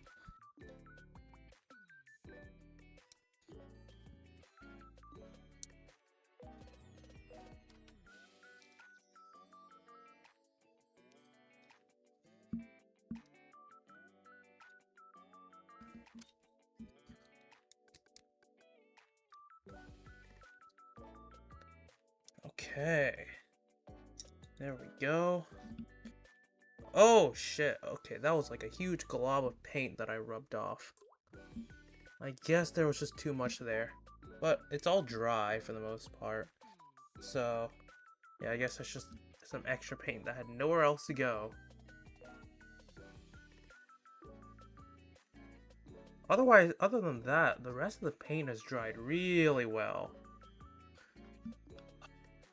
It's really clean.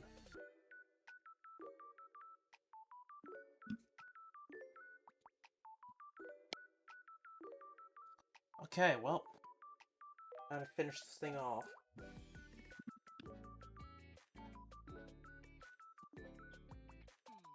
Oh, good lord, there's a lot of parts here that you need to cut out.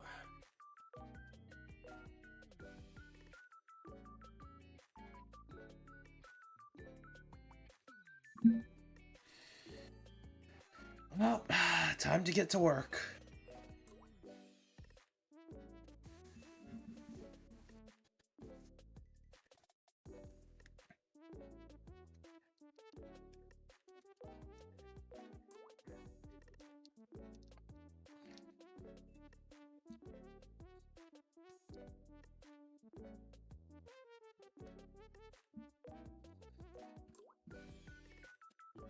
Where do you go?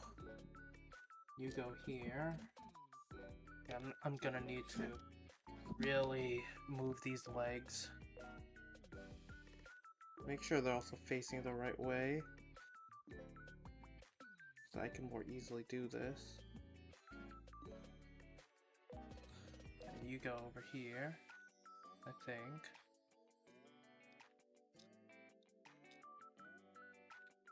I hope this is the right way.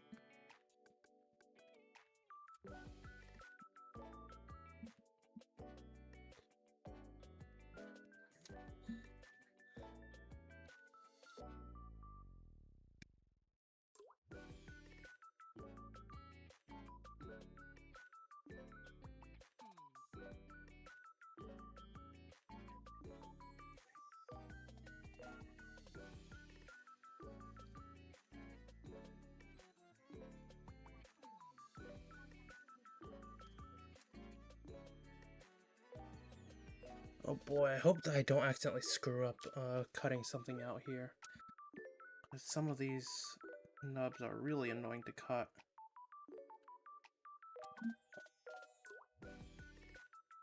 Okay, that should be that for the silver. Now just to get to work on the blue to cover up more of this. Then we just need a bit of white to finish off the job, pretty much. I do hope that there's not too much undergating, because I feel it already. Honestly, part of the reason why the high new didn't take, not the high new, the intergrade new didn't take too long to build, was just because of how easy it is to just get all the pieces apart.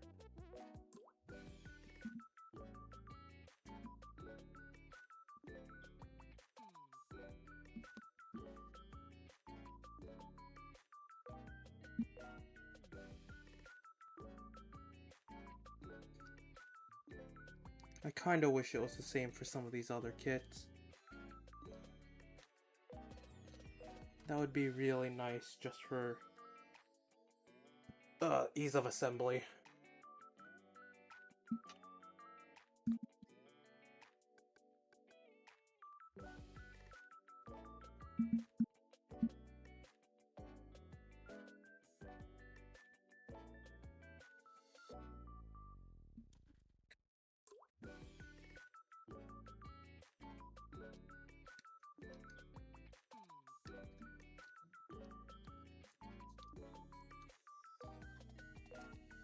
And honestly, that's just one of the most annoying parts about these kits.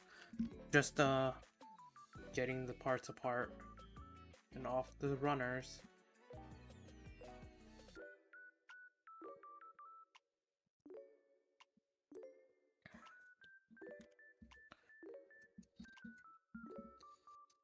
And just making sure you have the right parts for the right sides.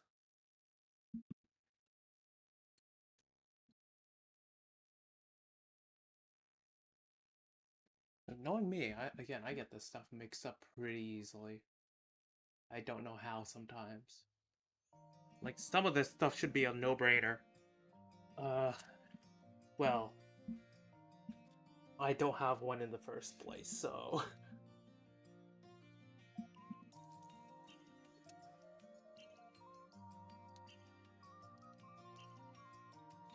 Oh, shit.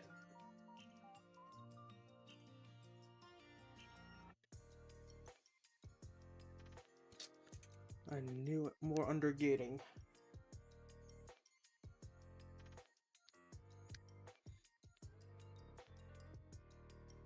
It's always these parts that are the most undergated.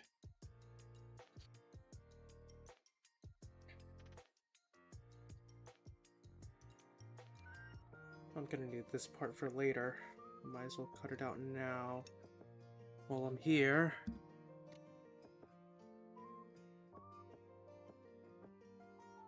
Oh, I see some of the beam sabers on this thing.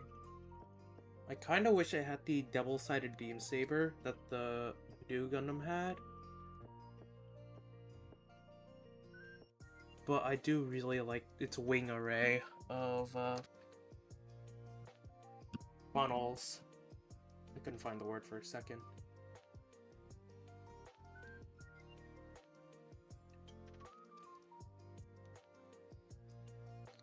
God, I am so tempted to just attempt to pre-cut and search through a pile of parts next time I do this. Like, it would certainly make assembly a lot easier. But, honestly, searching through all the parts might be hell.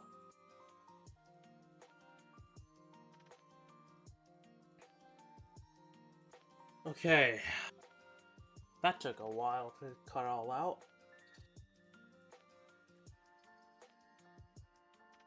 Let's get to assembling. So this should be pretty easy. Right here, you add some silver accents to the gold to make it pop even more, so it isn't like overbearing. Like that subtle gold really works well. I'm gonna bend the knee a bit in order to properly fit on some of this armor. Oh shit, I forgot to do it on the other side. I needed to do this before fitting on the armor. I should still be able to fit this in, I think. If I just pull it a bit. Oh, whoops. Okay, part separator. Please be my savior here. There we go. Loosened it up a bit, just so I can fit this in. Thank goodness. And then the white armor pieces should just lock down the silver ones. And keep them in place like so. And then I already had these prepared because we're gonna just slap this all over the calves. Then we're gonna probably use some more white down here, I believe, later.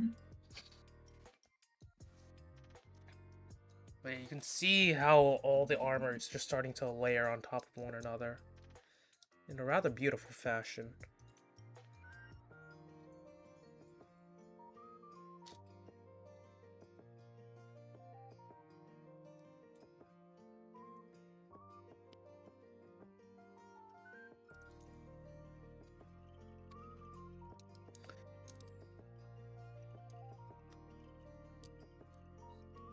There we go.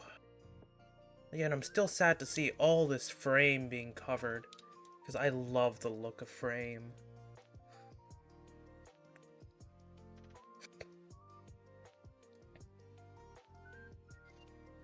Okay, well, time to just get more parts onto here to assemble.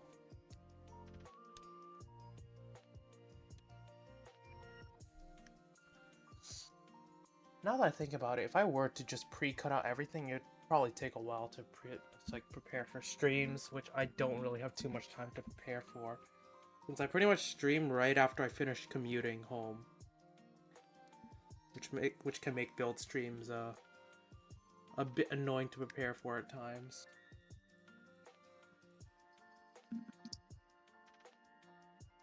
Alright, let's see how these two attach.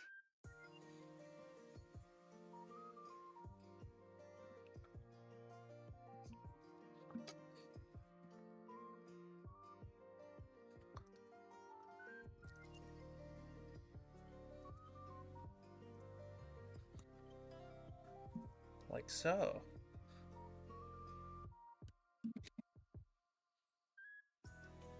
Okay.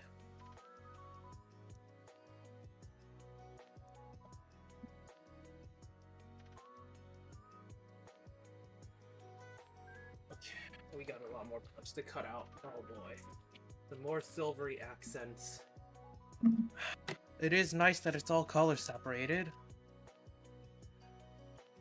but it still can be annoying just to cut out everything.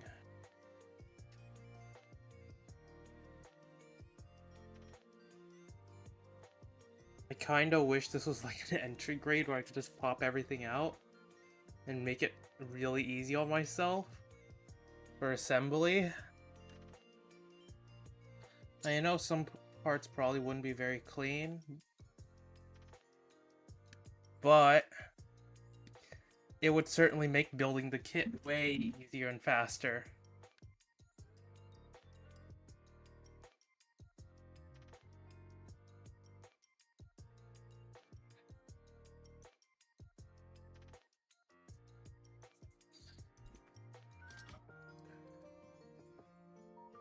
So these go on some pegs down here on the frame. It sort of just adds this extra bit of silver to the ankles. I believe this can move as well. It's pretty nice. It rotates. How deep is this thing supposed to go in? All the way, I'm assuming? Yeah, tightly fit as far as they go. Oh my gosh. For now, it's not very far. Jesus Christ, how far do I have to push? Oh shit.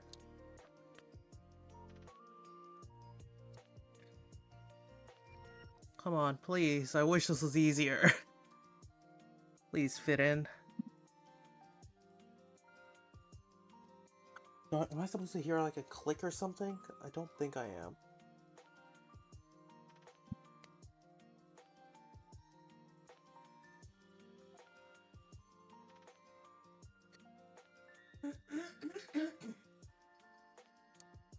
Why is it so easy to remove, but so difficult to push in? My goodness. Like, I know it can go further. It's just, it doesn't want to.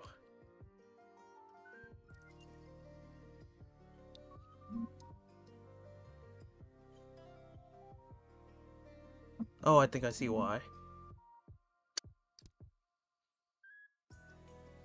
Is that a nub?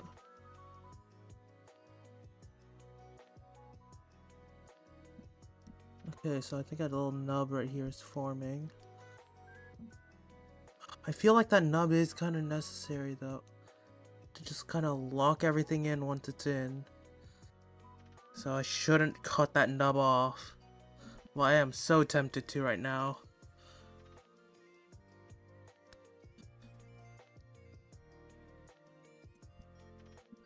Like, my god, am I tempted to.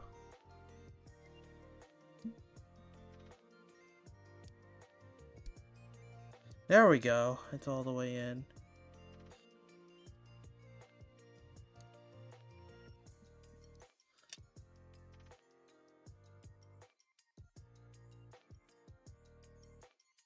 I'm pretty sure that's supposed to be there, just so that it can make sure it's tight.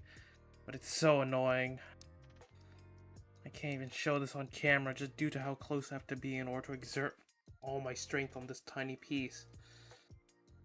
I'm just constantly rotating it as well, just to force it in deeper.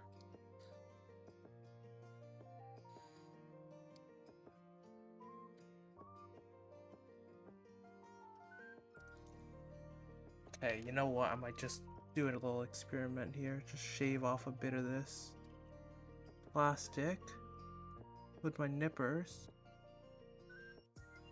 Guess this is why it's softer.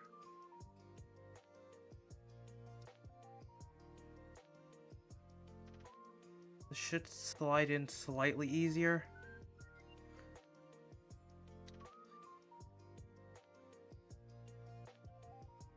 Why is this so difficult?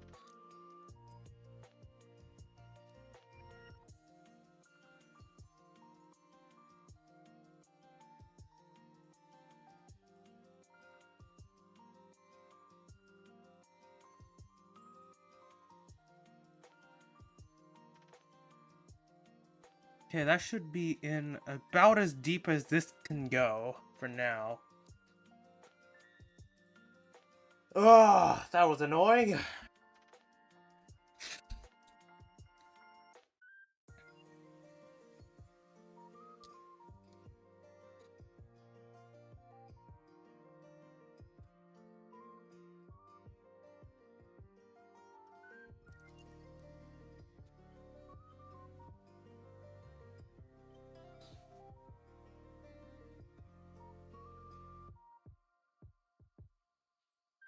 Shit, I forgot to add some armor.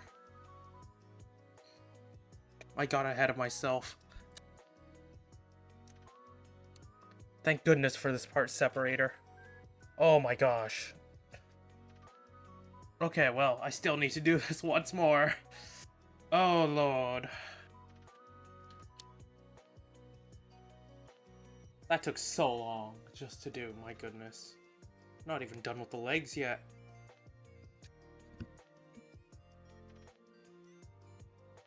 How much of this build do I gotta do?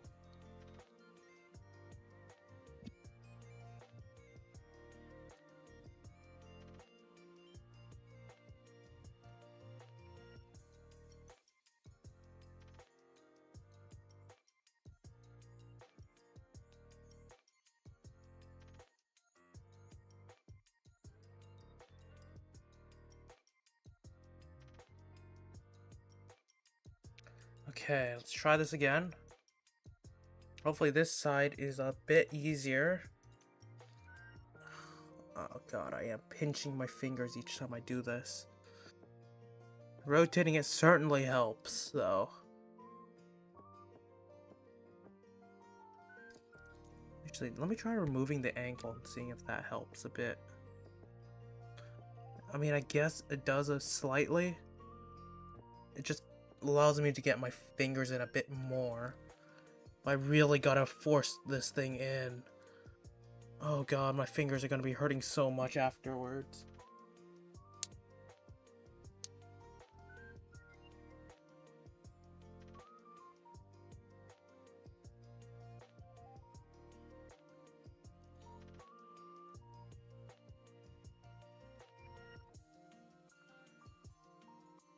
Guess this is so it can just move slightly up and down for poses, but I doubt I'm gonna take advantage of that at all.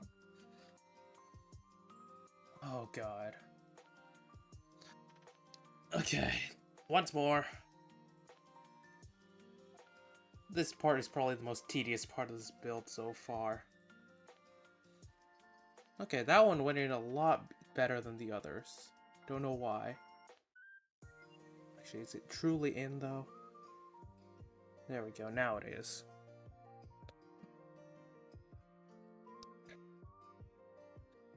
Okay, now, time to work with these.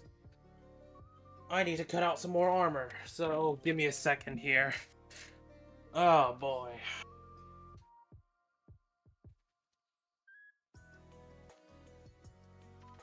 Please don't be undergated.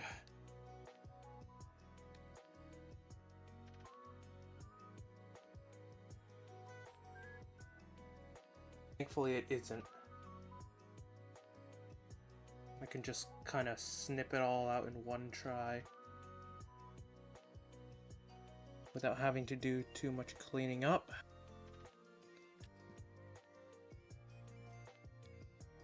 Oh, load.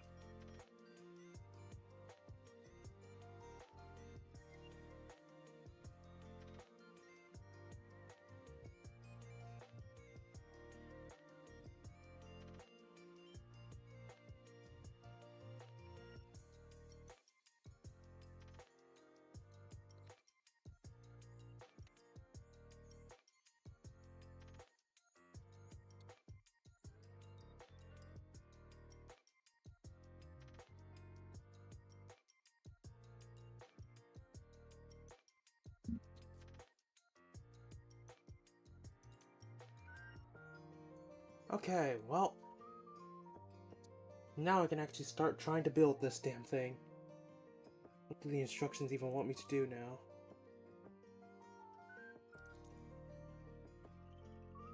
Okay, well, I think I figured it out.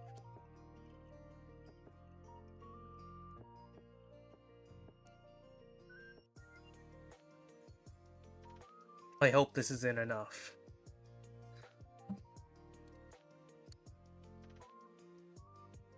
Thankfully it is.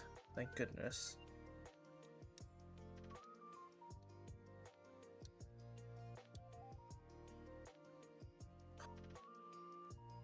I do really like the armor separation on this kit, though. Oh god. However, at times, it's definitely very annoying.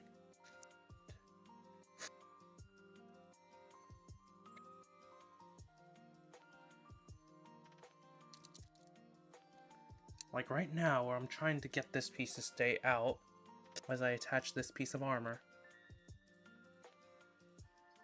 Please clip on. There we go.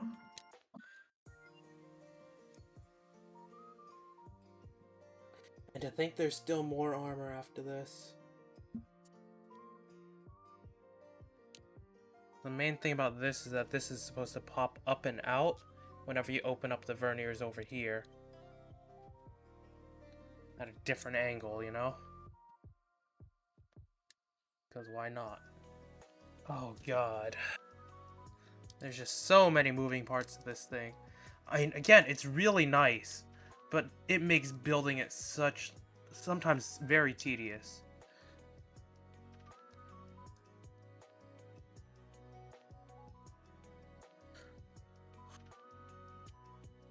Some of the armor you can see just kind of shows underneath of that extra bit of silver there.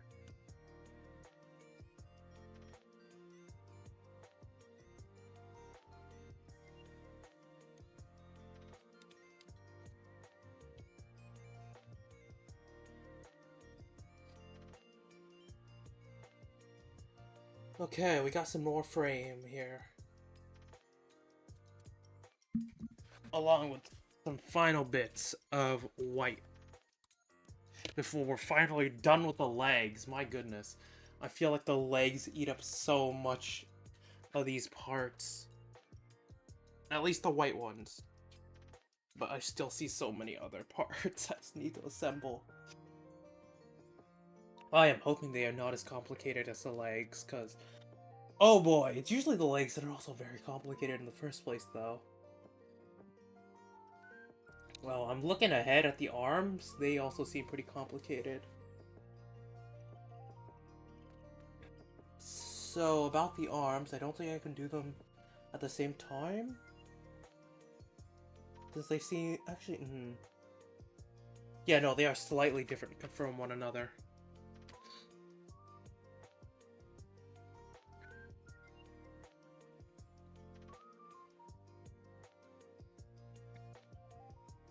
For now, though, I'm a focus on leg.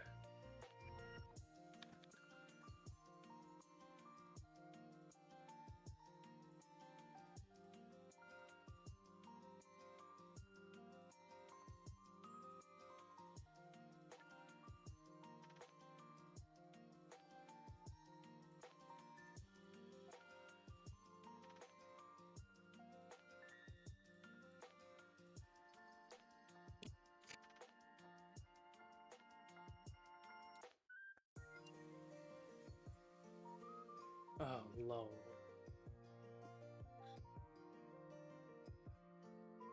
It really isn't helping that I have a very runny nose for some reason right now. I do not know why.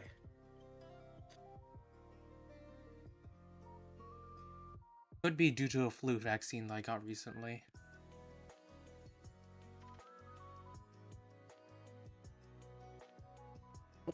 Shit. Dropped the part, luckily did not lose it.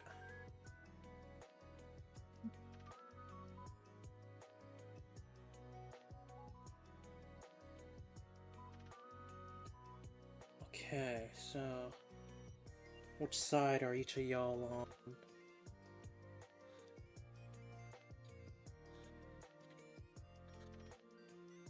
We got this guy for...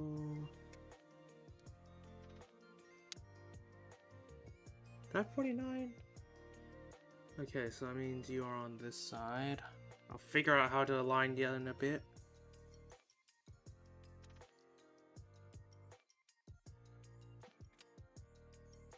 Yeah, we have like half the structure runner done.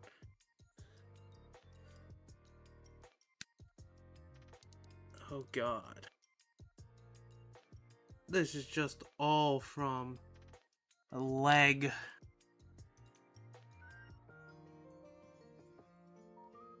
Goes to show how much leg we got.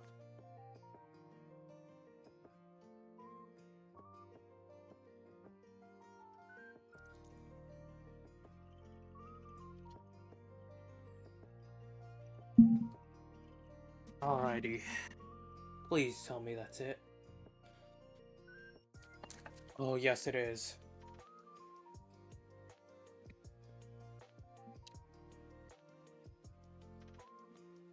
So we should just hear a snap once we force these two together, I believe. I don't hear a snap.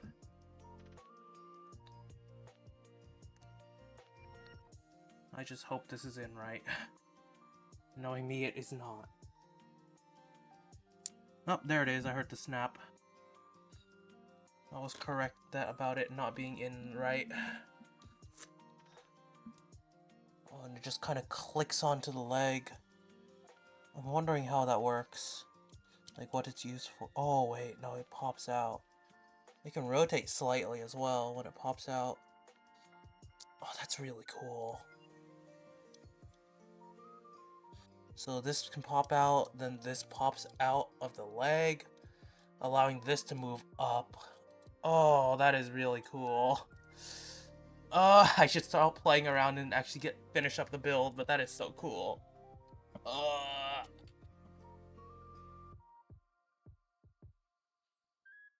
Okay, there we go. Heard a subtle snap there on my end.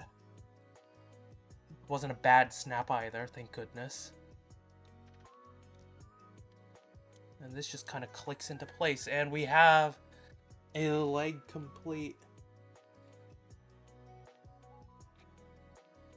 Everything's pushed in, everything's swung down, closed up. It looks like a Gundam foot.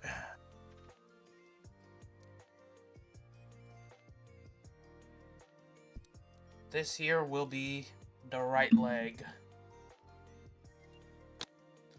Now to assemble lefty.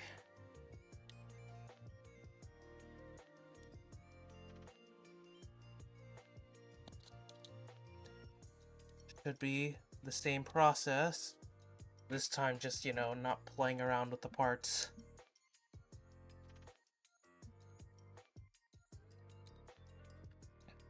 Should just clip itself in.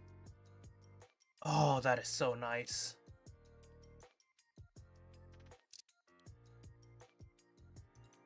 Hell yes. Look at that.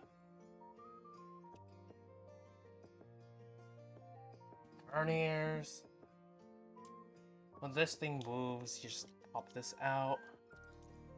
You can pop out these two on the sides as well, I believe, by just messing around a bit with this.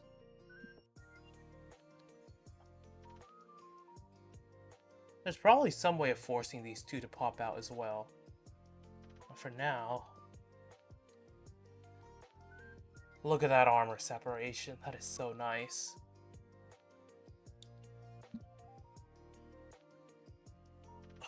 Oh, I love this.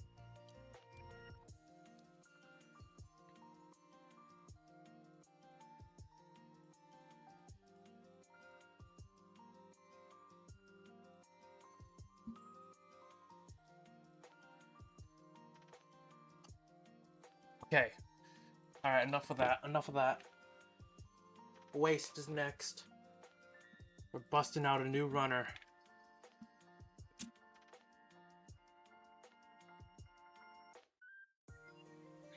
And this thing also, as you can see, has skirts.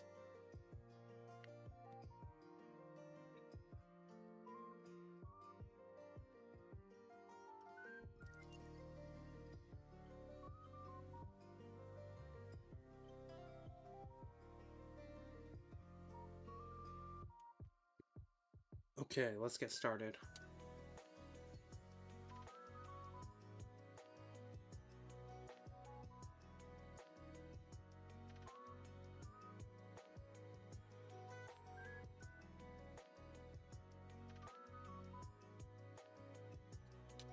Okay, so we're gonna start off with this piece right here. Okay.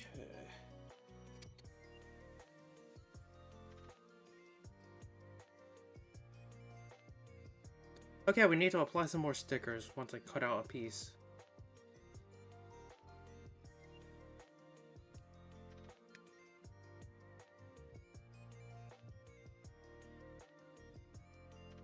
So, this right here needs to have some stickers applied to it.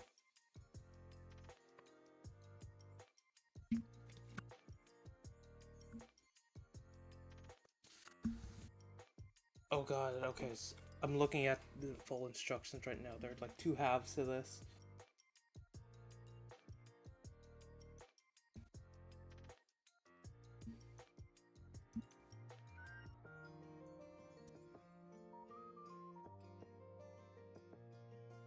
Okay, I see some little indents and crevices for some stickers here as well. That's at the top, 10 is at the bottom.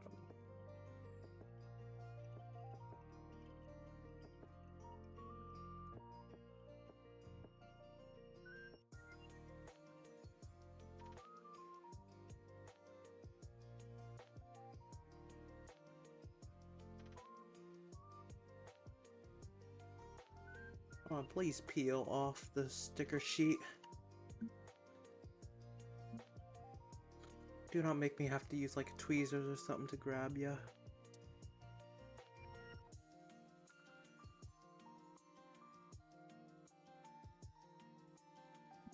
there we go, thank goodness.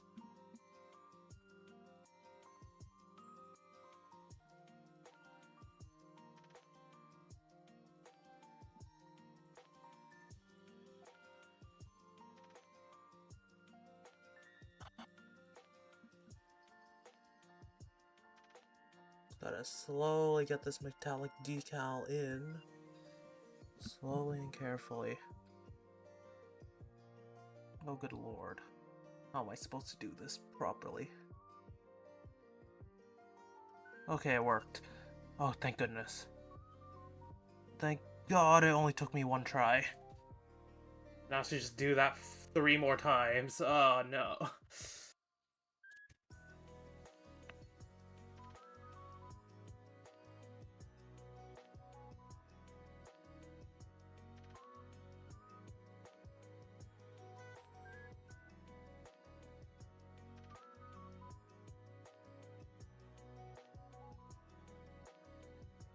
Okay, come on.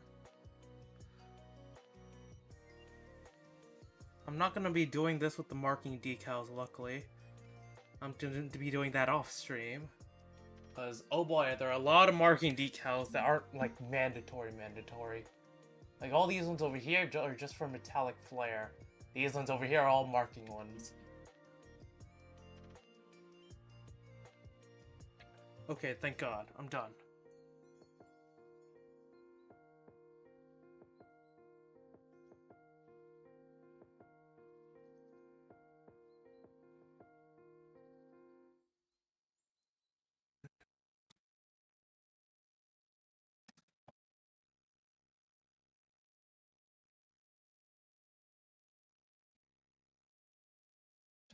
Alright, not to do that again before assembling once more time.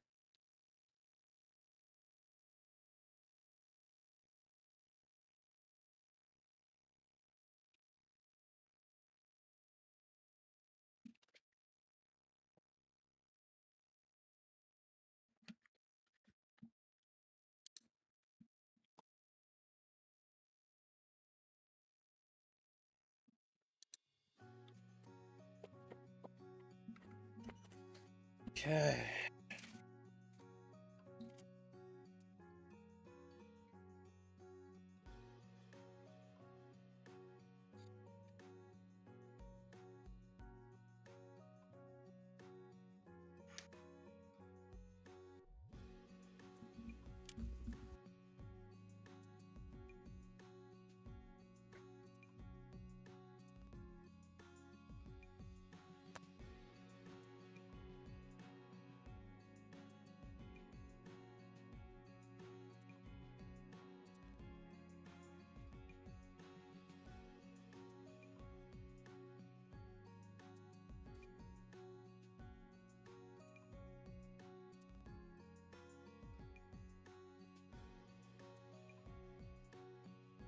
Let me get this in here first before I continue on.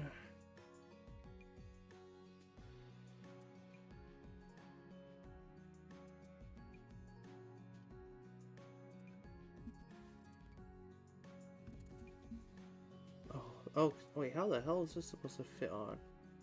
I just holding it. Oh god, I had it backwards this entire time.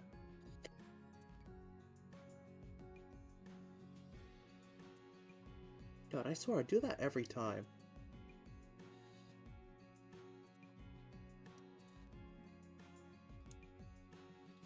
Okay, no, I'll do that later. For now, I need to focus on decals.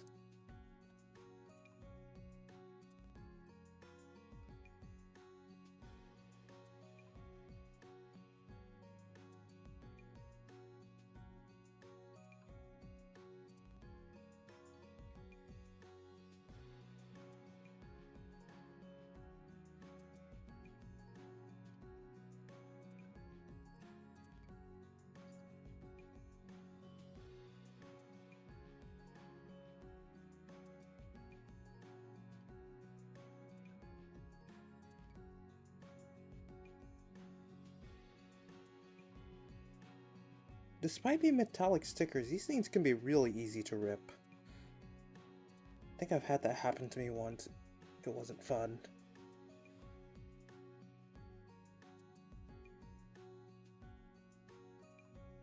Did I just get that mixed up? Knowing me, I probably did. Yeah, I did. Oh well. It's not gonna make too much of a difference.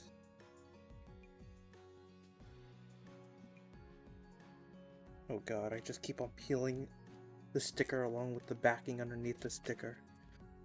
This is all just paper.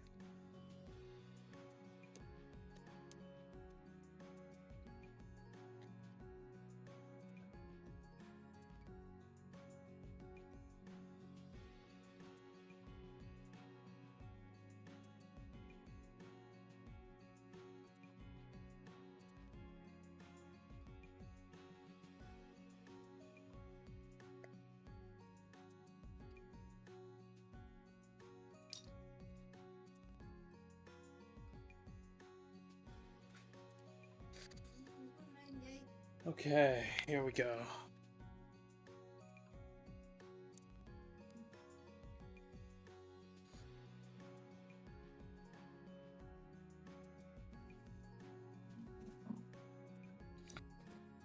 Let's get this assembled now. Hopefully this time I'm not holding it in the wrong way. It should just kind of stay there, carefully sitting, waiting to be sandwiched.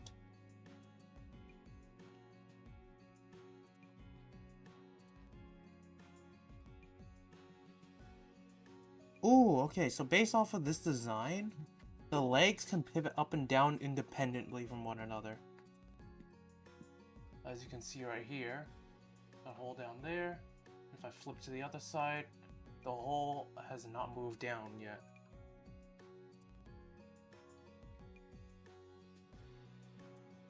Okay. Well, I'll keep that in mind.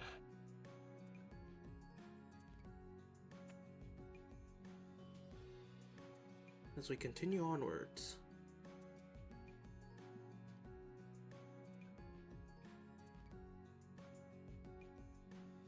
Oh god, okay, this is a pretty complicated hip. I don't know why this is so surprisingly complicated.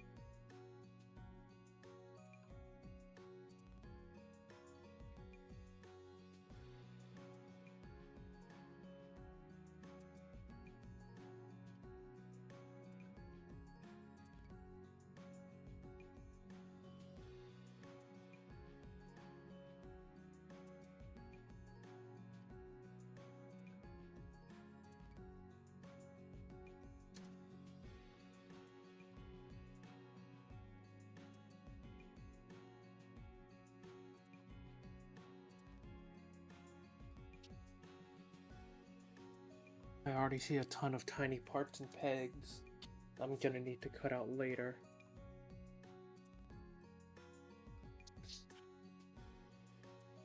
For some assembly.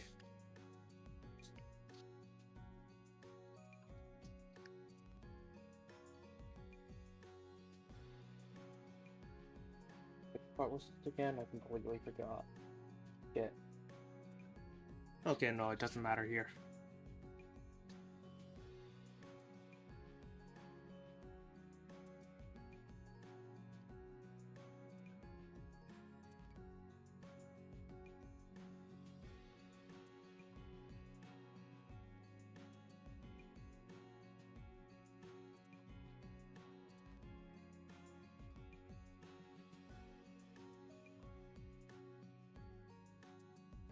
Okay.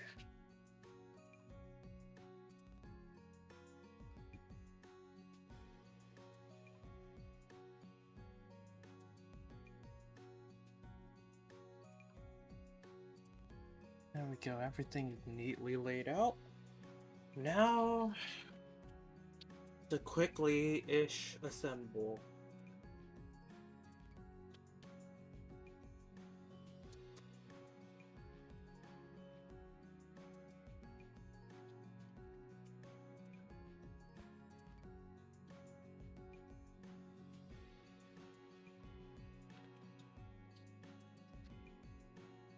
Oh boy, this is gonna be a complicated skirt mechanism.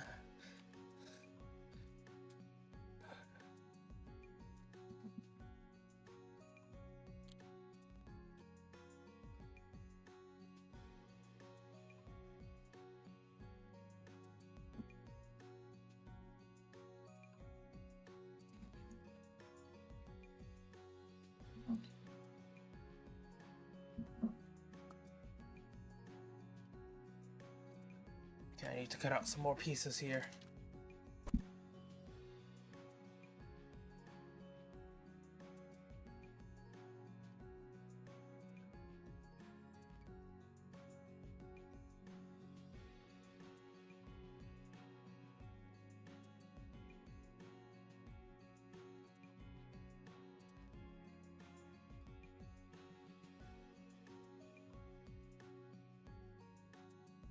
I'm gonna finally touch a new runner here as well.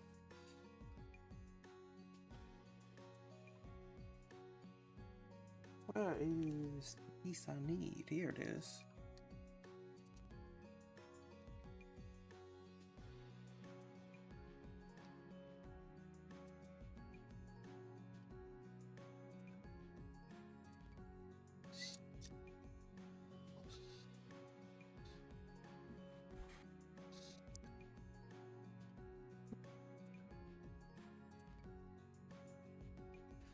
Hey, hopefully this just stays in. Whereas this just needs to slide in up here, I believe. Alright, there we go. It clicked in nicely. Oops, I pulled this off. These are C-clips for some of the waist skirts, I believe. And front or back skirts. Either way, the skirts have a lot of articulation.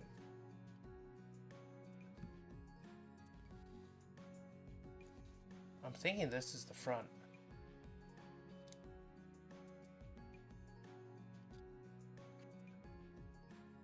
Hard to say. Could be very wrong.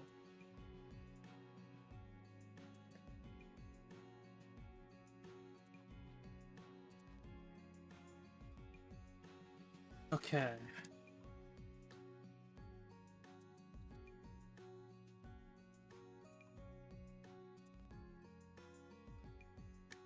These next two parts are all undergated.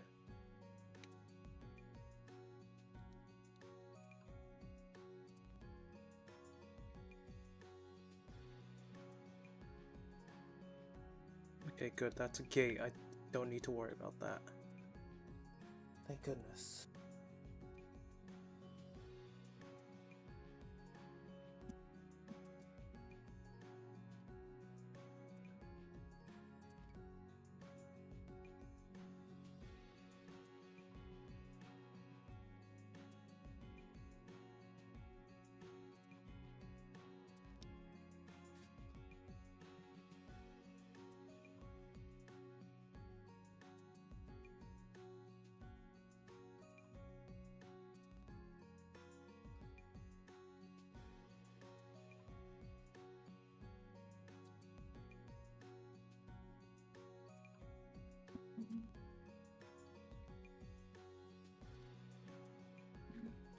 Okay, so this should just cover up the rear, I believe.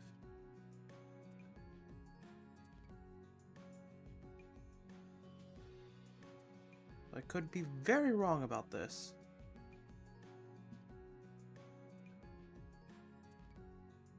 I just need to triple check just to make sure I'm putting this in the right way because it doesn't feel right. But apparently it is. This just... Oh, that is a satisfying click. Why can this pivot out like so? Actually, that's probably to store weapons or something. Now that I think about it.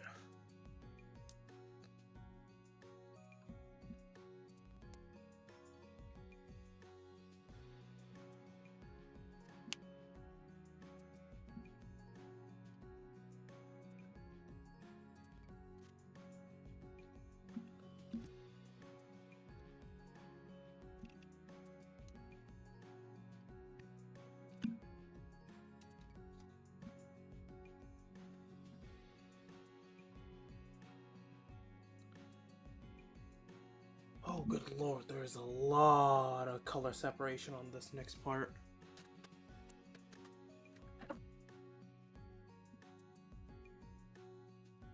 I need to make sure I find the right runner here.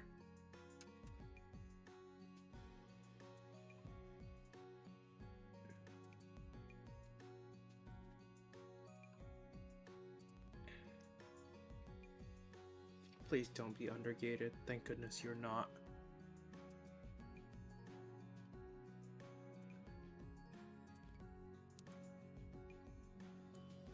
Probably because it's gonna get covered up. This one piece has like 4 pieces that go into it. Just for color separation.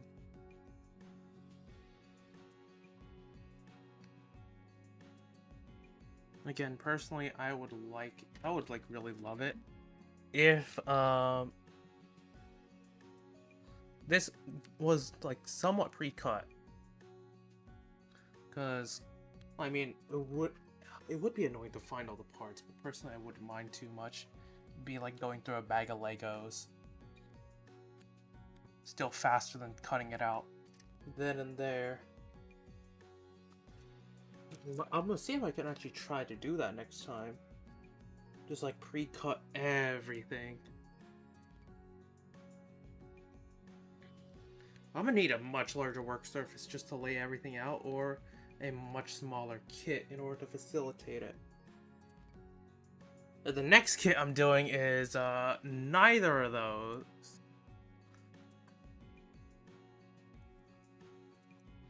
Ooh, that is a nice clean beacon poking through there, perfectly color separated.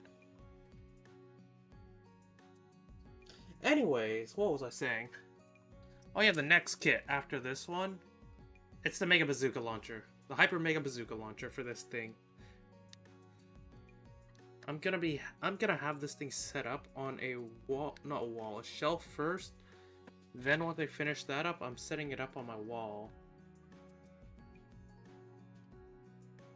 That thing is definitely gonna be an eye-catching display.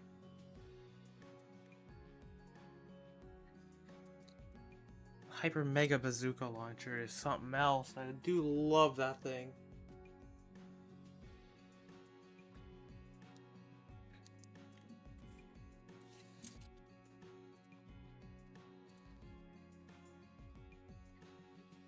Oh, let's look at the wrong runner. Or like, where was that piece? I never remember using it. And no, it was on a different runner.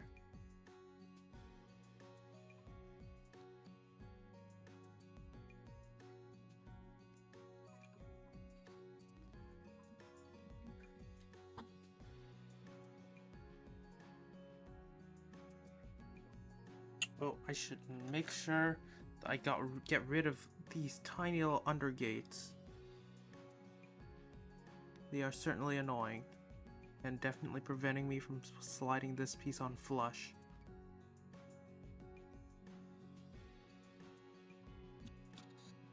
Okay, so which way are you supposed to face? I mean, it doesn't really matter in my opinion. There we go. Good enough.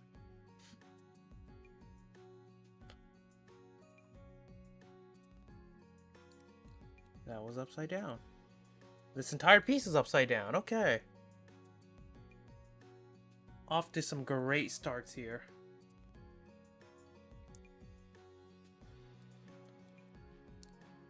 Okay, the pelvis can move in and out a bit. Does that mean that this entire thing can slide forward and back?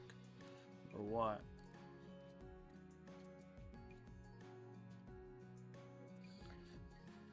Okay, so for the most part, we're done with the internal structure of the waist. Oh boy. Time to start sandwiching parts. I'm gonna cut out all these parts in advance, because I know we're gonna need them. Get ready.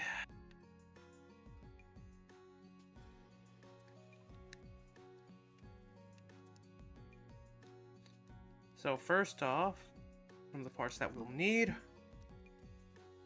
skirts.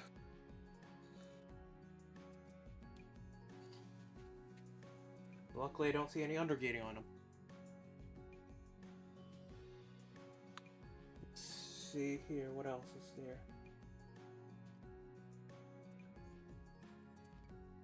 There you are. Need some extra silver for the front skirts because current amount is not enough.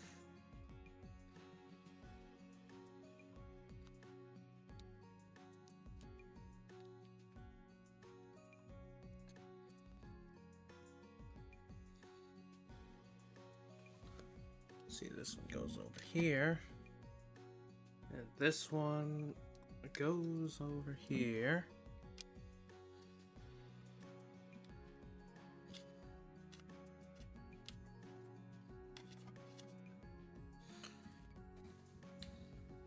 Is that all the silver I need for now?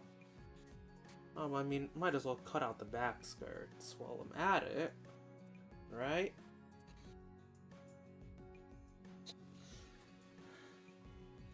Okay. Back skirts, I don't think we have too much.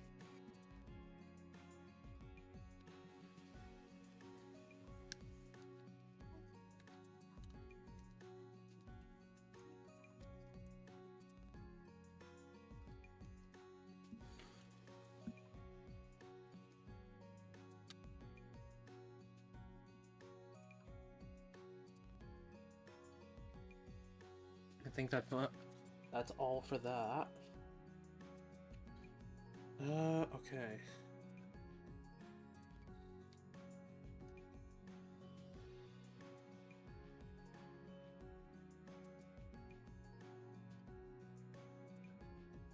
Okay, now we get to undergating hell with all the skirts.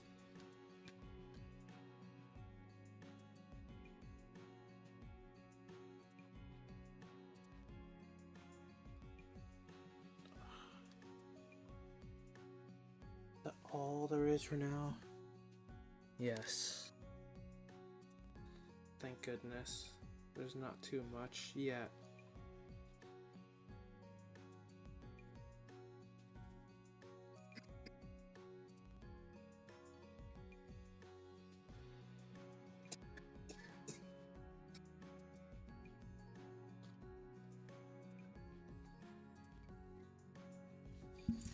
Then we need some for the backside.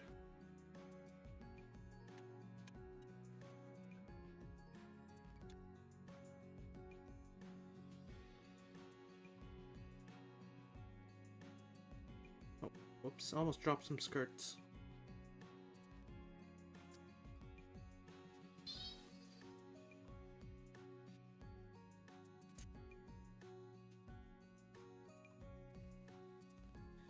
Oh, did I forget some undergating here? Yeah, I completely missed some. That one was really hidden.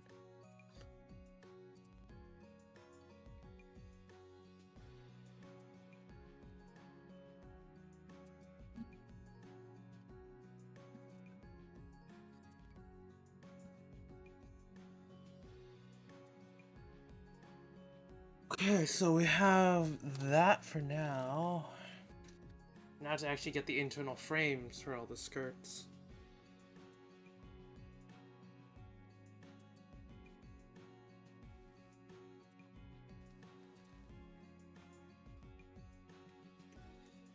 This thing is really nicely modeled.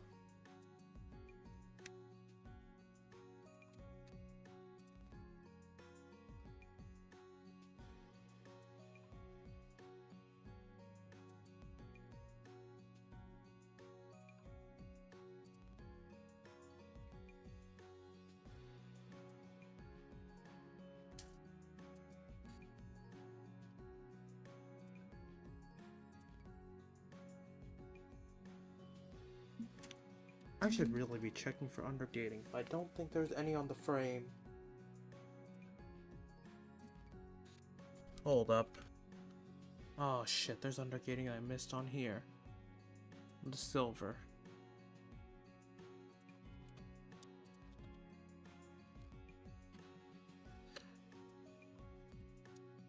How the hell did I miss these?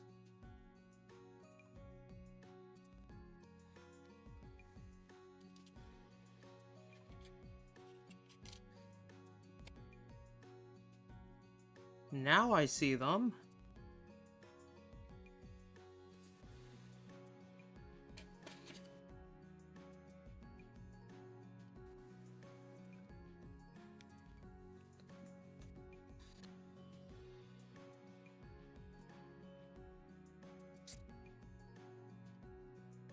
Okay, back to this.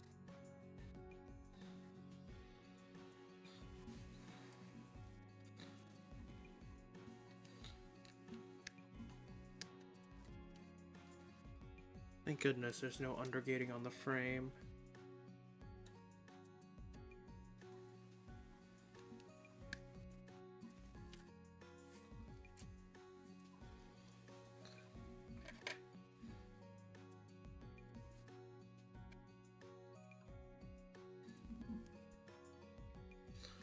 Okay. We're almost done cutting everything out. We still have a lot more parts. Oh, shit. Oh, no.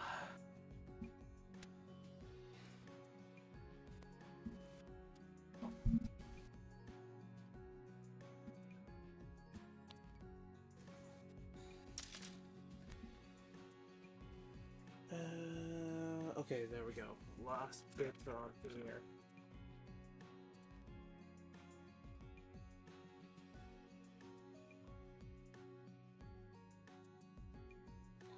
Please, no undergating. Thank goodness, no undergating.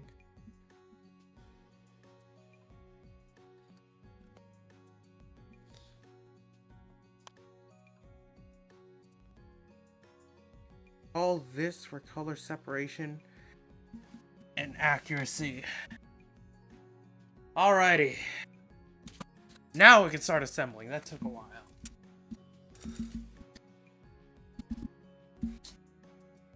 So for assembly, this should just all layer on top of one another. I already have it all pretty much pre-layered with the way I've set this up. So as you can see right here, there's a ton of details on the underside of the skirt that we're now gonna cover up a bit, which is kind of sad because I love that detail. Then once this is covered, just jam this on top. That's the last part. And there we go.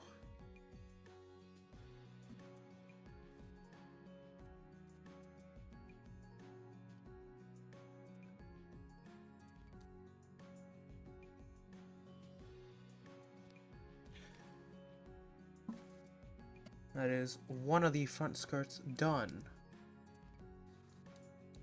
Really nicely molded. Good articulation. Oh my gosh. Can you just fully bend out of the way? For now? Okay, yes it can. Now just to do the exact same thing for the other skirts. Everything is already pre-laid out as I planned. So this shouldn't be too much of a hassle. Just throw it all together, right? No, oh shit, I forgot about a nub. Didn't clean up enough. I have to pry this apart. I am so glad I have a part separator. This thing has come in handy in so many different builds.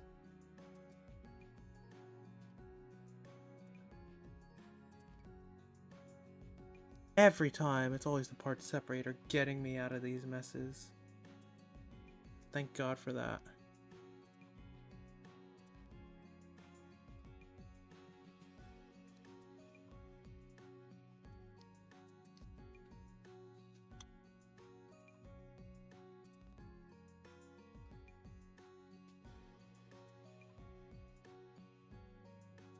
Okay, this should be enough cleaning to get these two to fit. Yeah, they fit all right.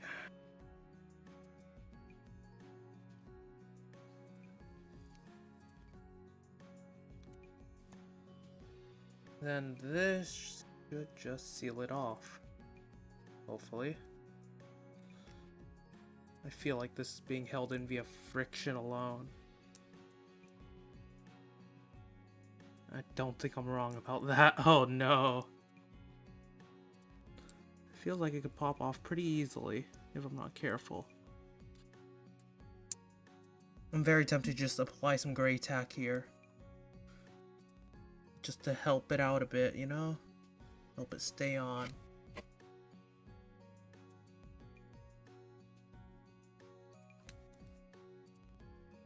Okay, there we go. Front skirt's done.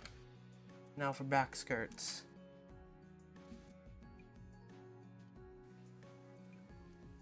Shit, I got these two mixed up.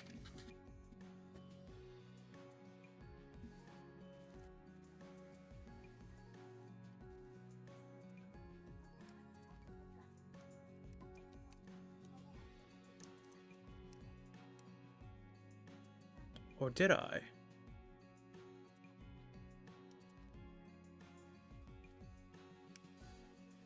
No, I did.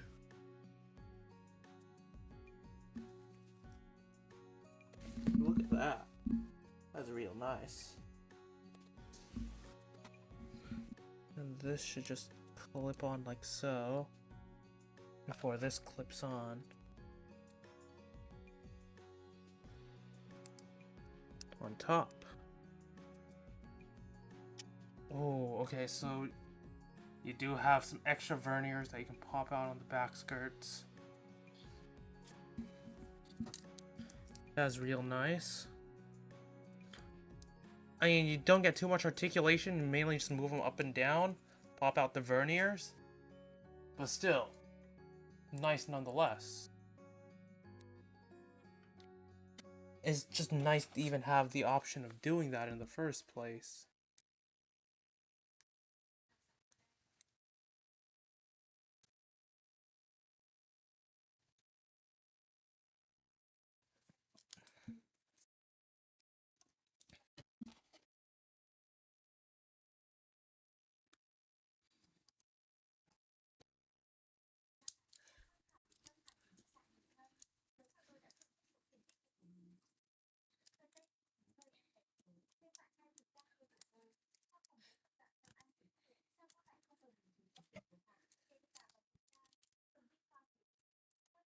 Ooh, the skirts pop off pretty easily unless... No, I just didn't click it in all the way. Did I miss a nub mark? Yes, I did. An undergating. Some more undergating. It's always the undergating. Okay, well, aside from that, waist unit's complete. Almost. Yeah, I forgot about the... we still need the side skirts.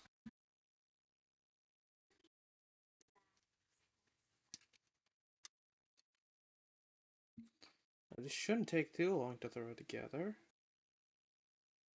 If I'm not blind. Which I am okay, there it is. God, it was right there and I can't even see the part.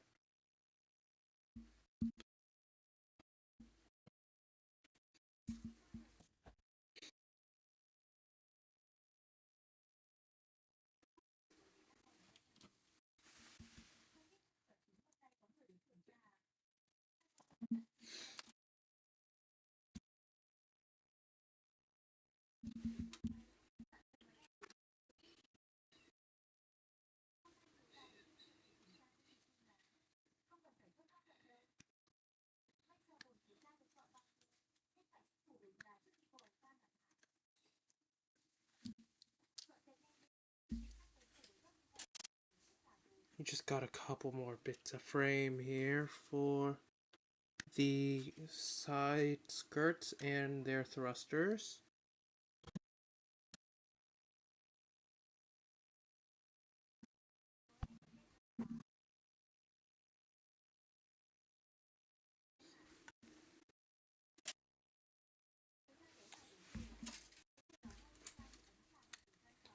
Is this the right one?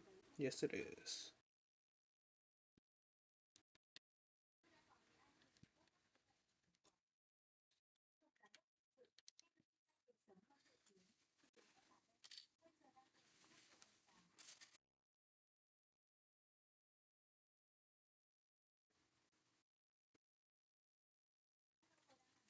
I'm just blind right now. I do not know why.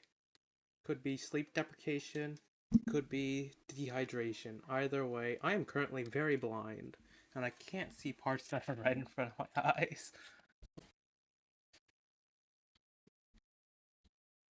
Okay, so... Oh shit, did I get rid of the undergating? I did not.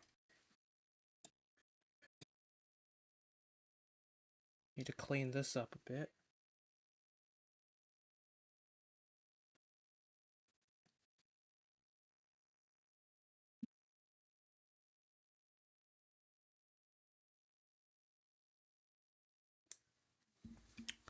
Oh, that's very nice how the thrusters show through.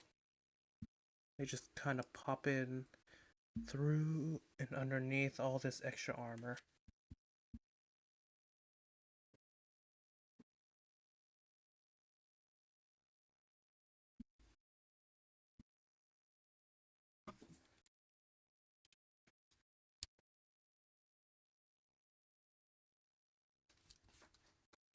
Oh, okay, so this thing can lean real well side to side there.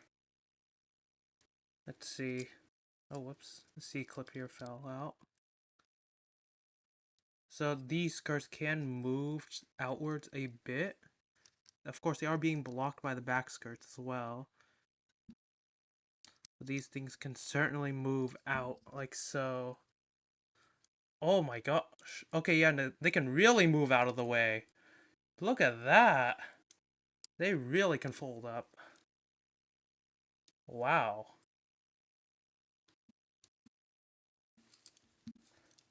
Now let's see if I can just gently fold this back into place like it originally intended. Like, look at how compact it can get from up top. Like, my goodness, that thing can really get out of the way if you really want to get some kicks in.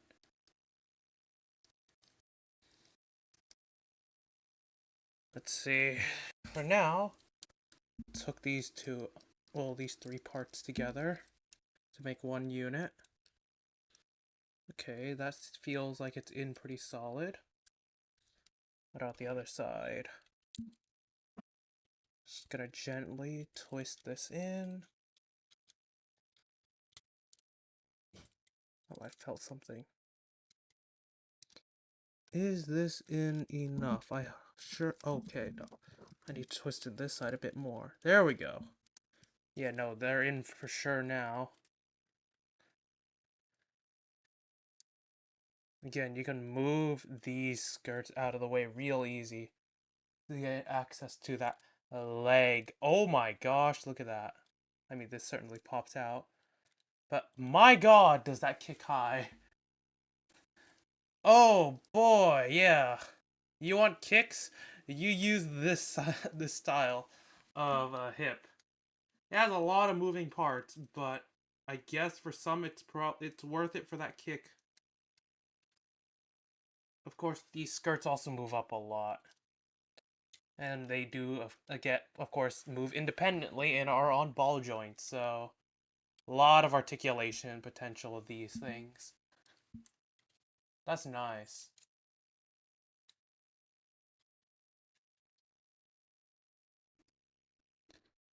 They do sometimes clash with the knee, though, occasionally, depending on their position. But on their own, they do stand really well. This is also one of the larger kits out there for real grade. I don't remember if this thing was taller than the unicorn or not. I think they're around the same size. At least when the unicorn is transformed.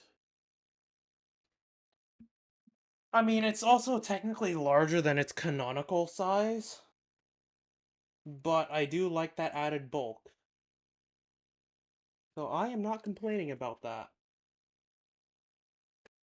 Okay, I'm probably gonna have to split this stream into two streams and finish this thing off like next week. But before we do that, I'm gonna finish up the chest before we get onto its arms, head, and back along with all its accessories next week. So, before I stop, I still have some work to do, a fair amount of work.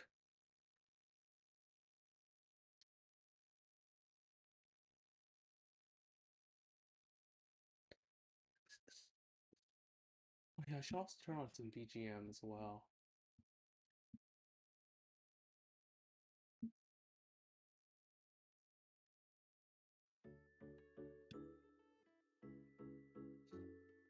This is what we have so far. Our lad is coming together.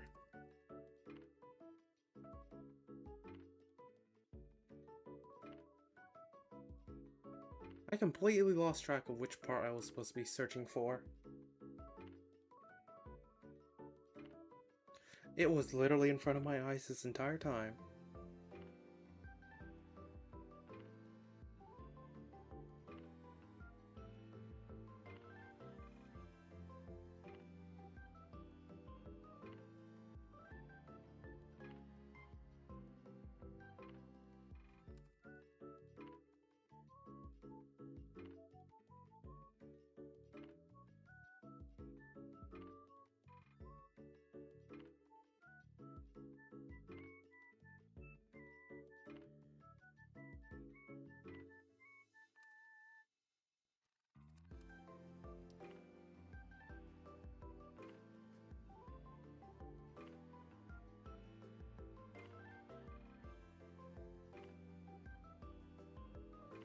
Okay. I hope this is positioned right.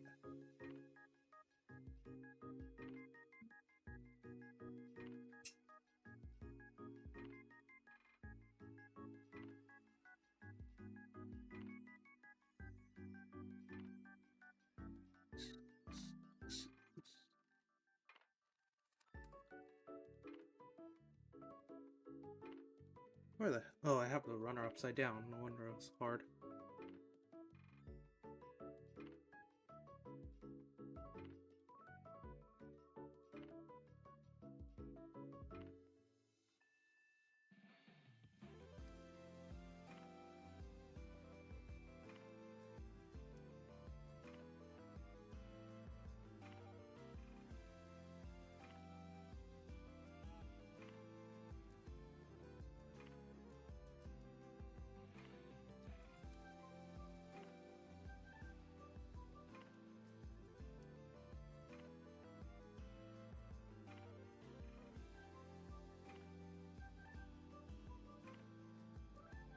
Okay.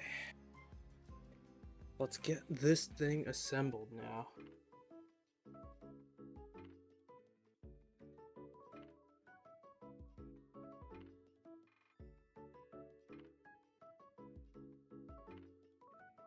I have no idea how this thing is supposed to work. I'll be honest.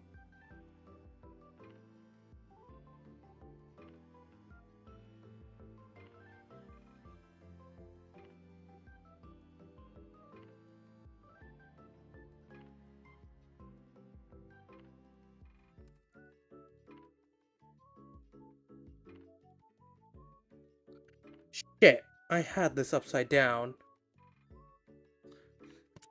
Oh, shit. How did I make that mistake?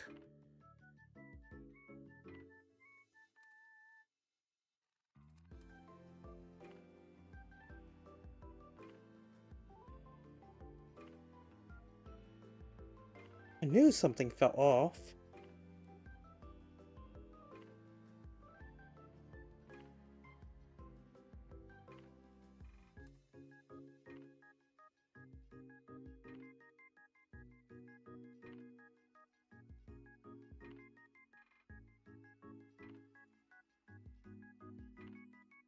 Okay, thank God the part separator got these parts apart really easily.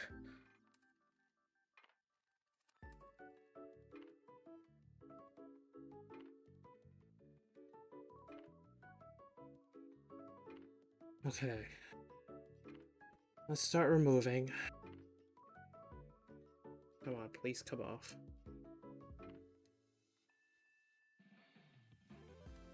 There we go. Much better fit. I need to pay way closer attention to these instructions. God, how do I get parts mixed up that easily?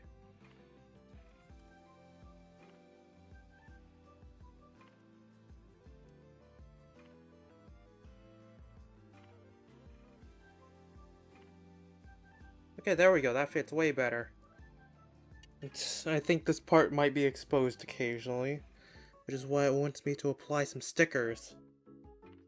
Oh boy.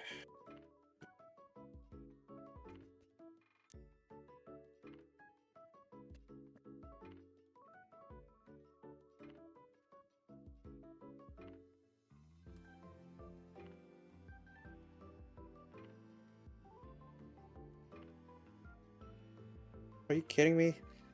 The backing on this sticker just peeled off along with the sticker. That green that you see on camera should just be white.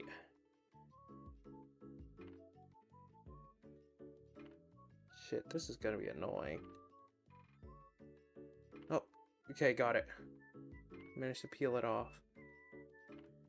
Thank goodness. Now to get it off my thumbnail without destroying the thing.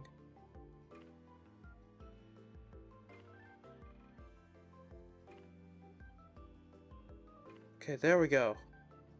It's on nice and tight.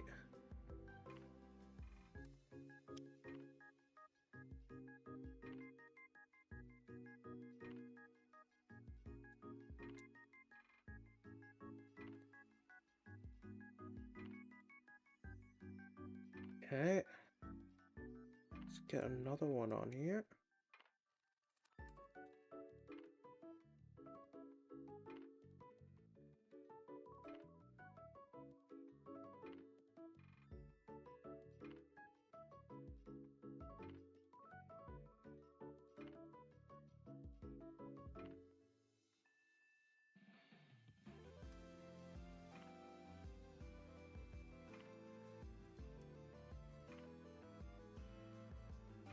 I feel like these stickers are sometimes a bit too thin. Especially their paper underneath. Like, that thing is really easy to peel off along with the sticker. Like, it's happened so many times for me. Each time, I need to basically just, like, come at the sticker from a different angle. And hope that, this paper underneath doesn't come off either. But the thing is, I kind of have, like, the force at which I have to dig my thumbnail into the paper is just because the sticker is already just stuck onto the damn thing so tight. Oh great, another one came off with it. Like, the sticker is really good at just sticking onto its backing paper. That's... the entire job is to prevent it from sticking, you know?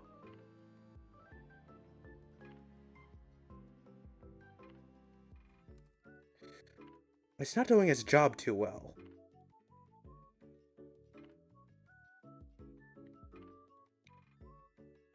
Okay, there we go. All that effort just for a bit, like a slightly glintier torso, potentially. When it ever shows, which I doubt it will. Because I think this is all being covered up, shit. Okay, well.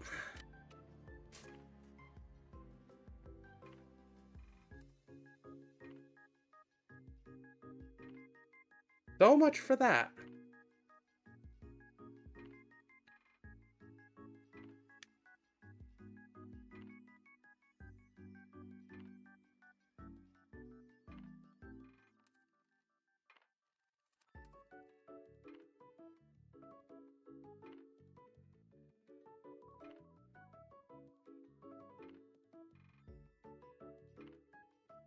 We got a bit of silver on the outside right here.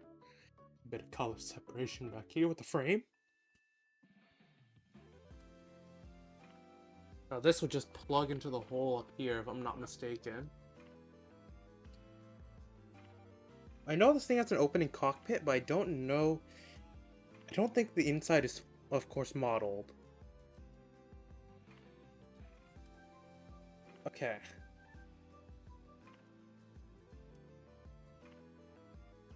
Let's finish up the chest. Oh, good lord, we have a while till we finish. What have I gotten myself into?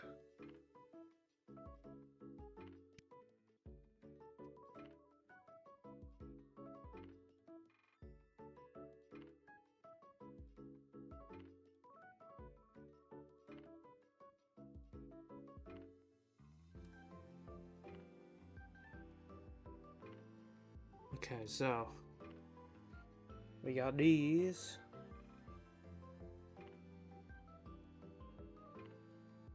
Here. Oh my gosh, there's so much here. Okay, so I got to do like 4 different steps in like one go. With 4 different parts.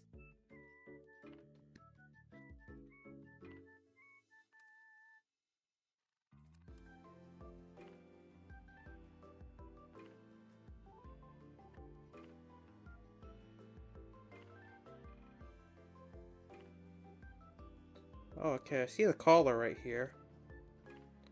Where the neck would eventually be.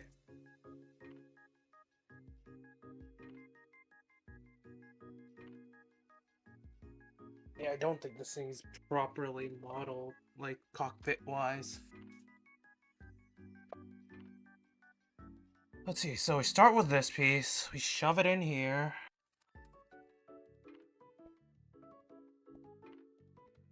Go 2.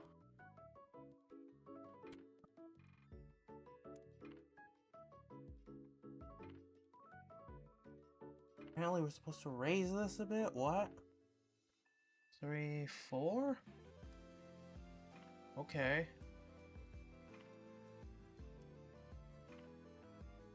I hope I didn't have to, attach anything else. Okay, so need 2 more frame parts that I didn't cut out.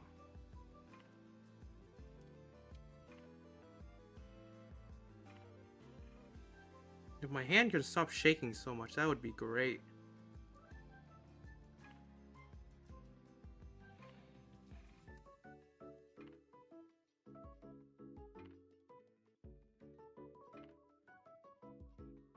So that is the front. And here we have the back.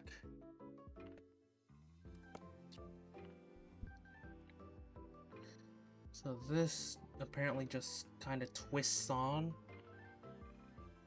Like so. Thank God I got this in the right way the first time around.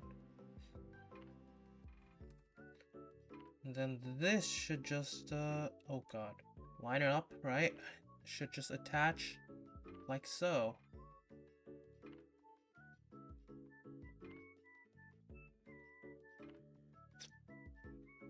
And then this apparently just goes on right here.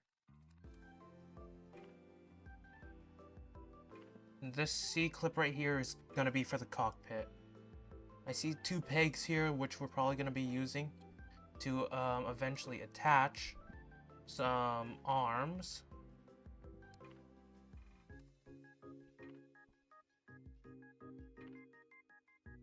Okay, so this thing can get taller.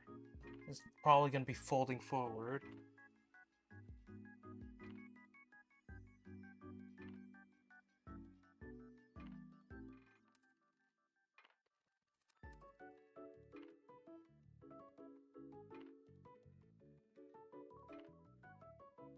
Okay, it looks like we got the neck next.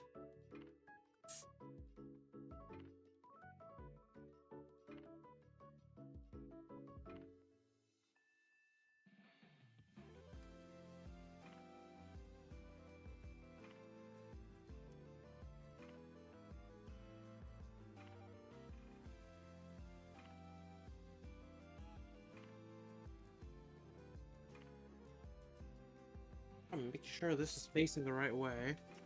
Otherwise, well, knowing me, that is really bad if it isn't.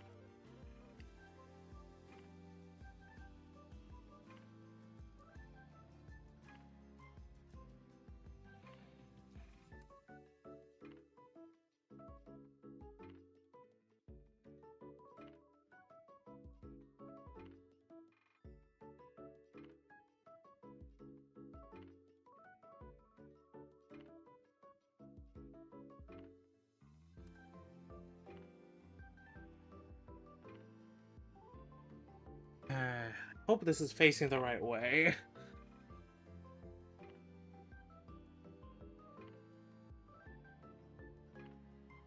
Because apparently there is supposed to be something in here that lines up.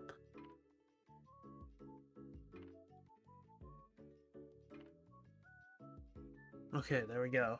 It's in. Oh, that clicked in real nice. This feels really smooth. I like that.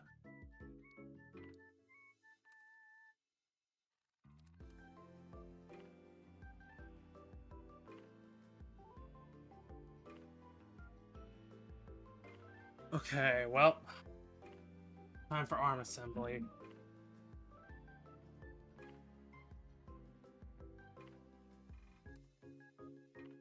Hopefully I don't screw this up, as I usually do.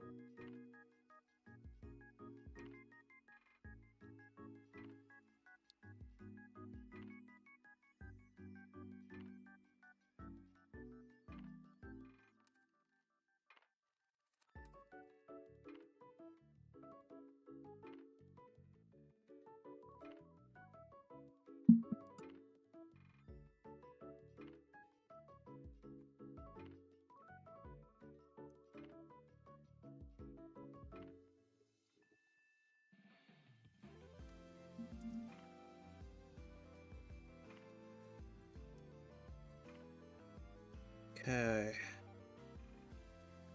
Oh, god damn it. We need more stickers.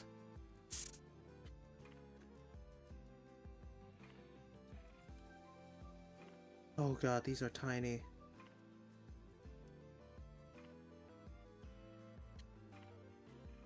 Okay, now first I need to actually assemble this before attaching stickers.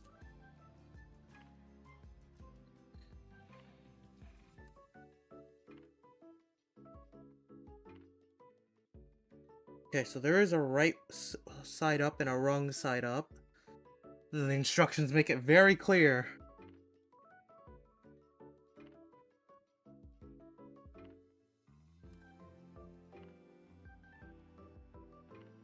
Probably because it's pretty easy to screw it up. I'll try my best to not screw it up. Thank goodness I did not screw it up.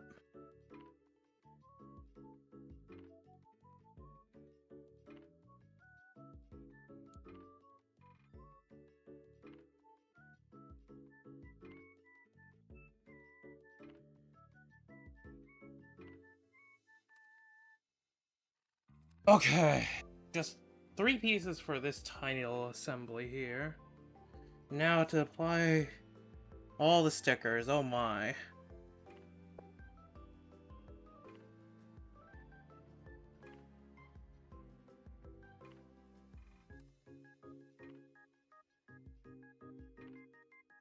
Please stop. Okay, there we go. Ugh.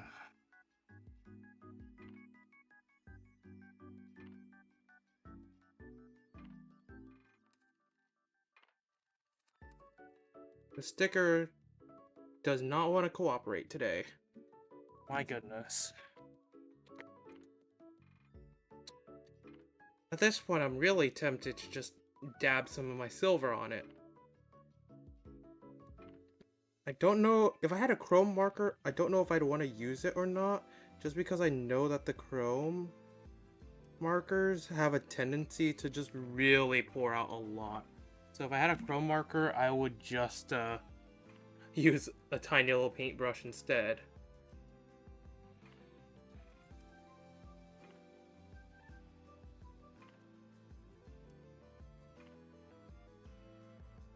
Okay, we're done with one side. This allows the arm to really pop out of its socket and just rotate. Like, look at this. And it just neatly folds back up into place afterwards. Now we just gotta repeat that assembly. And pray that I don't screw it up.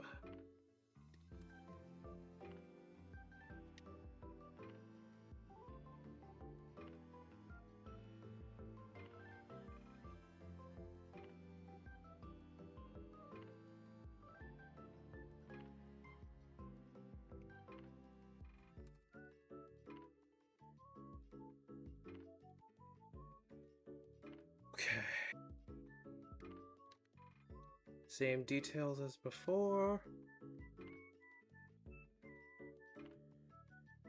Just kind of mirrored now.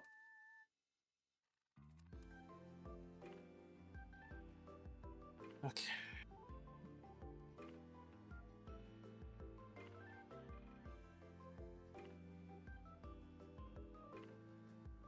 That is the correct facing. It should just go like there.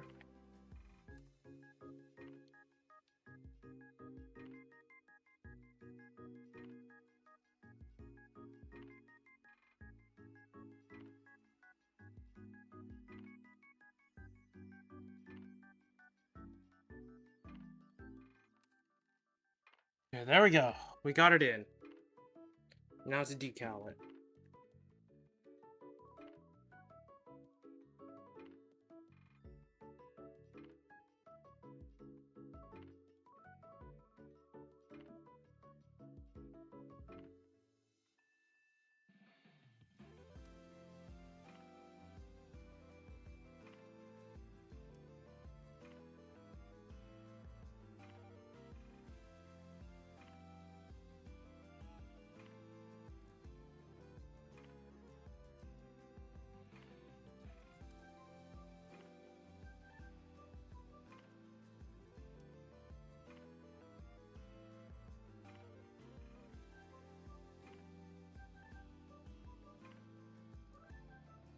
Okay, there we go.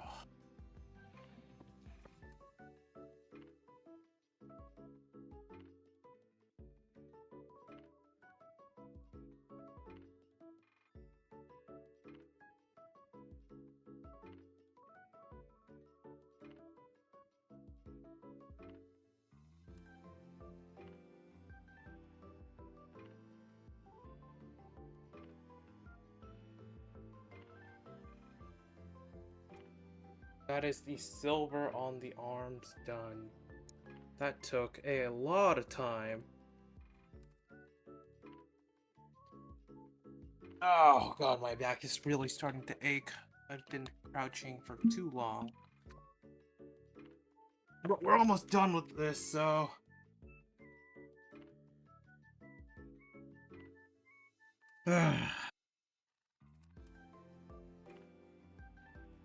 Okay, let's start. So we're applying some more silver. That is pretty much all we get for the frame of the thing. Sadly, there is no cockpit. Actually, there kind of is a modeled cockpit door. A linear cockpit door is just right here. But then we do get another door that we're going to layer over this linear cockpit door. But there's nothing behind that linear cockpit door.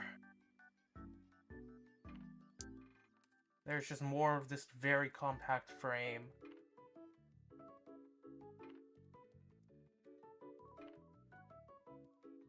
I mean, it's still nice to see that door there, though.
Nope. Dropped one of the vents.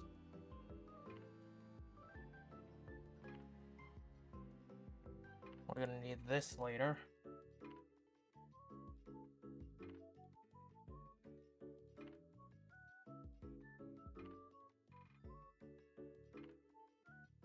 Here's the sister vent.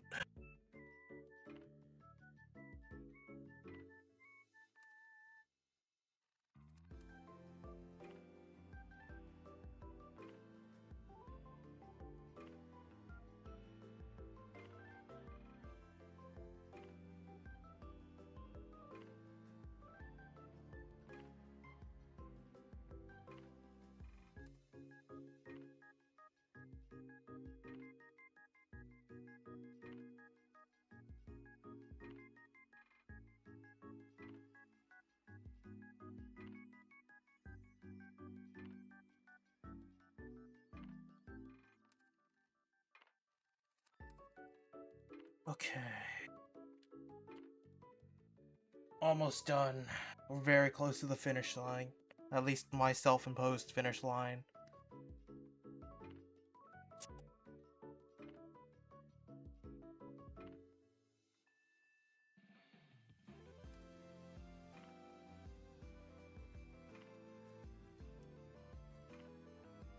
Okay, let's get to assembly.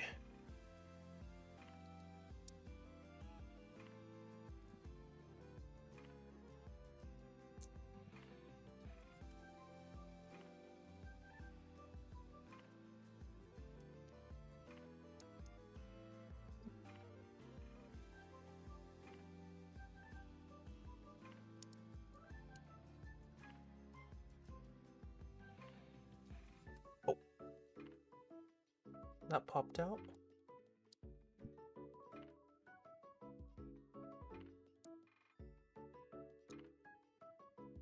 How the hell are you supposed to attach?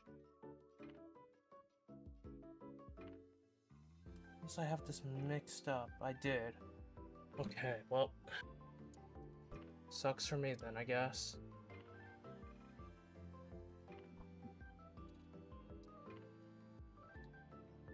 It's coming together real nicely here.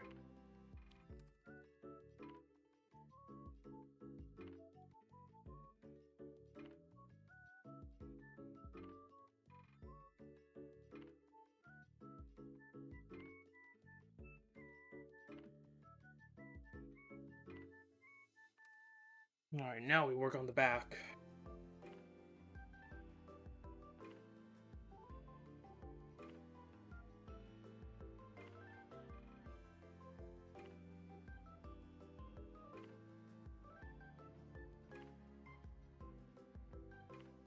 I need to still clean up that undergate and not forget about it.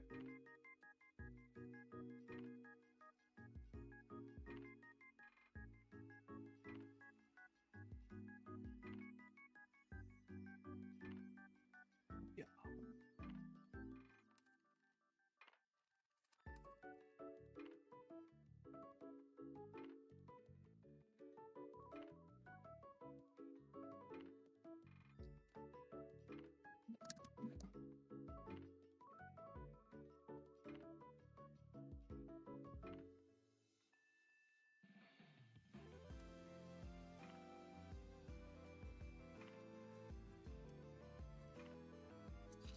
I got these two mixed up.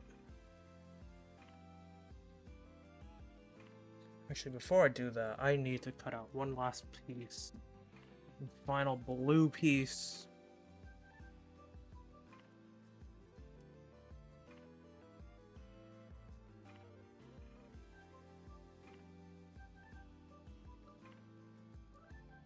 So far, we actually haven't seen any blue on the torso, which I'm surprised by.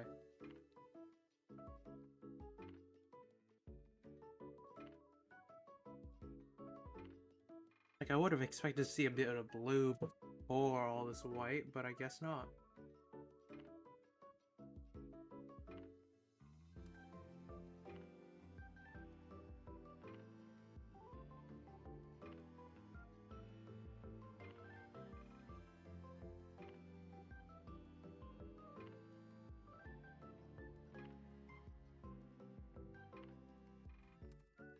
Okay, I've already forgotten which part goes on which side.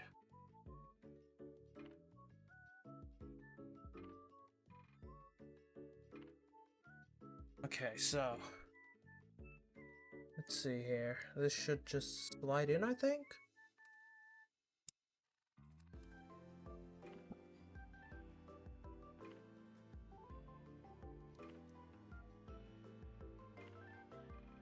Oh yeah, there are tabs that are supposed to just allow this thing to slide in over here underneath the arms.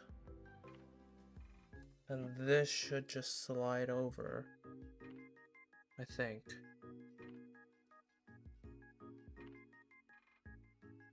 Oh, I got these mixed up again then. Like so, okay. I think I get it.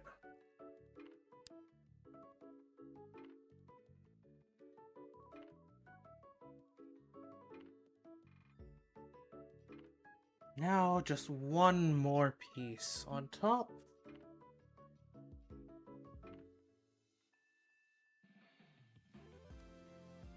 If I can find it on the runner.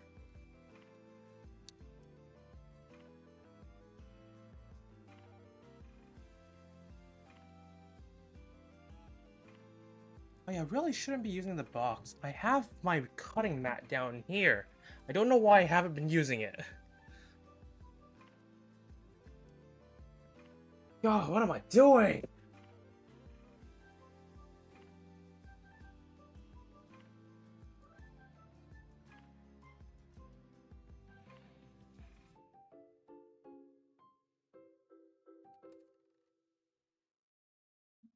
Okay, so finally, I think this is the right way. We're able to just cap this off.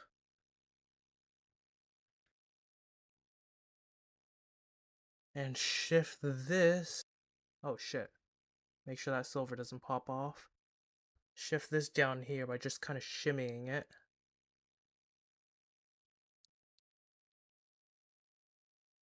I guess that's a way for, I guess, for the cockpit to open. That's the only thing I can really think of.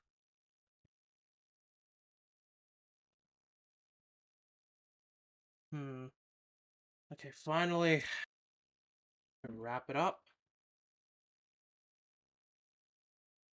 Just got one final piece for the cockpit. Well, not necessarily one piece, but a couple parts to make a piece.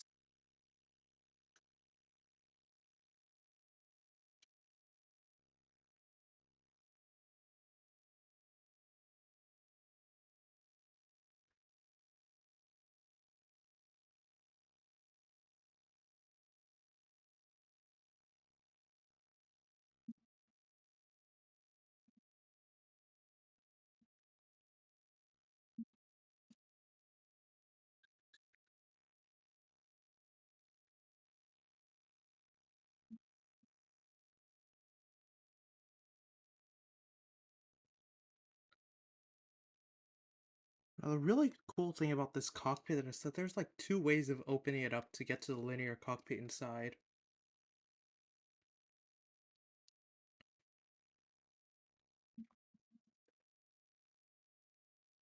Let's find the last pieces here. Need to find a little door for the cockpit. There it is. So as I was saying, there are two ways of opening up the cockpit. The first way is, once this is fully attached,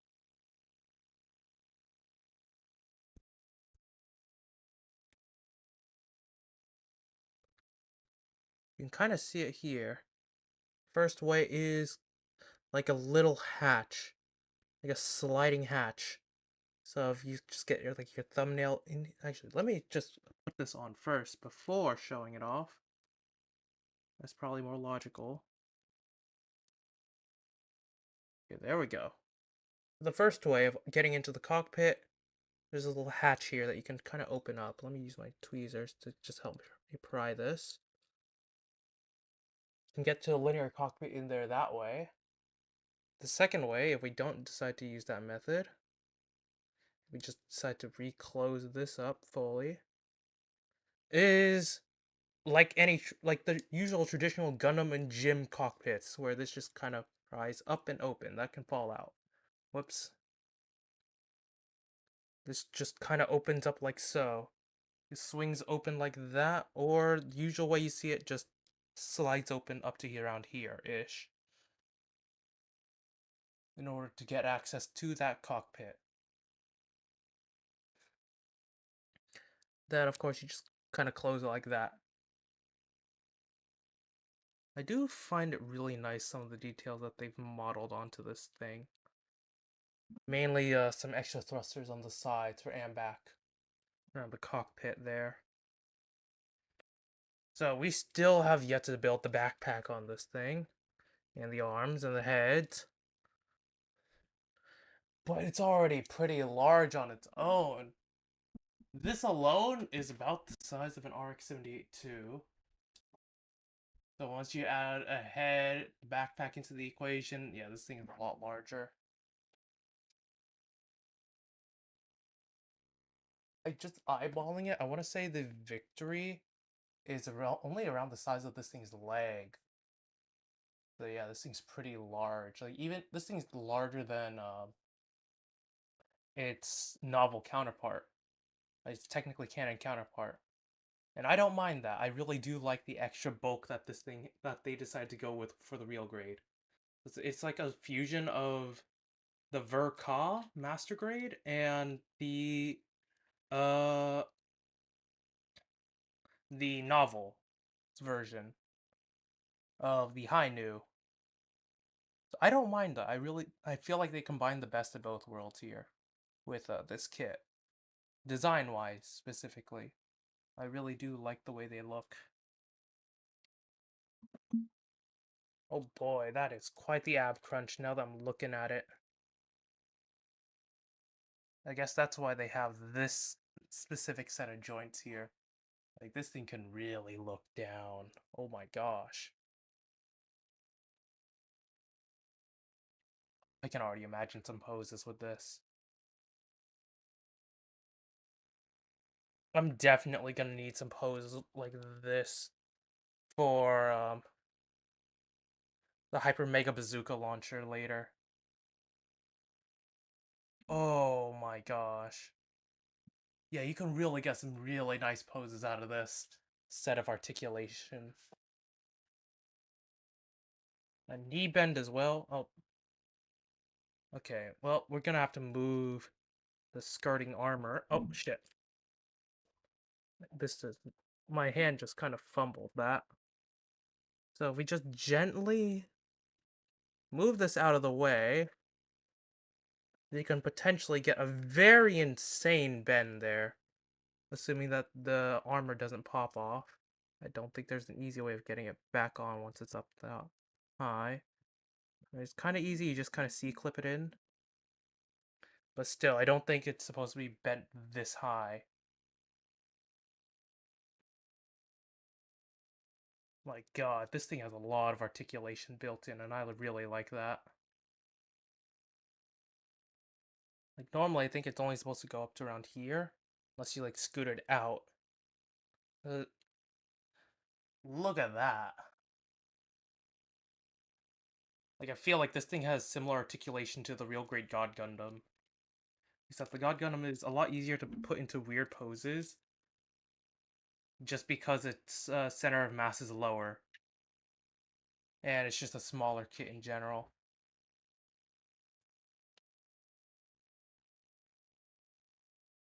But this is still really good.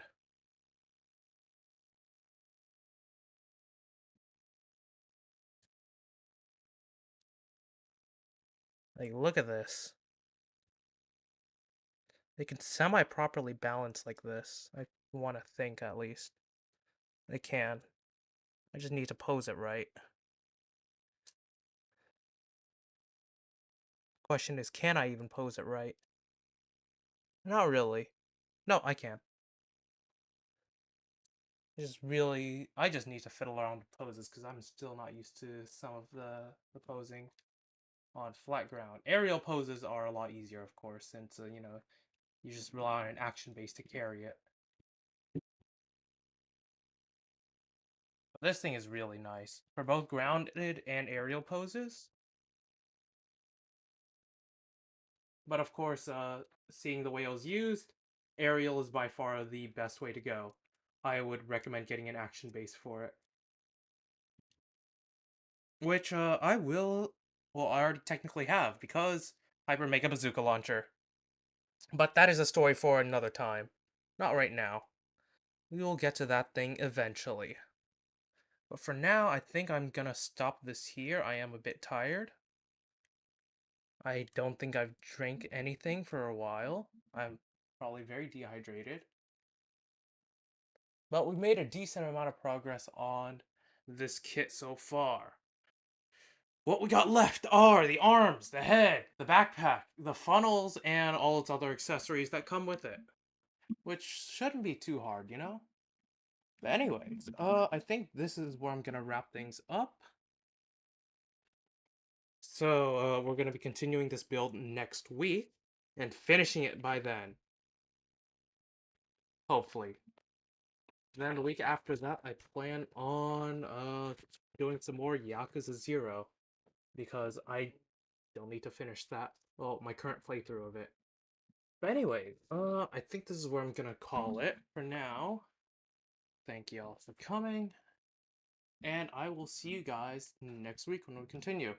Bye.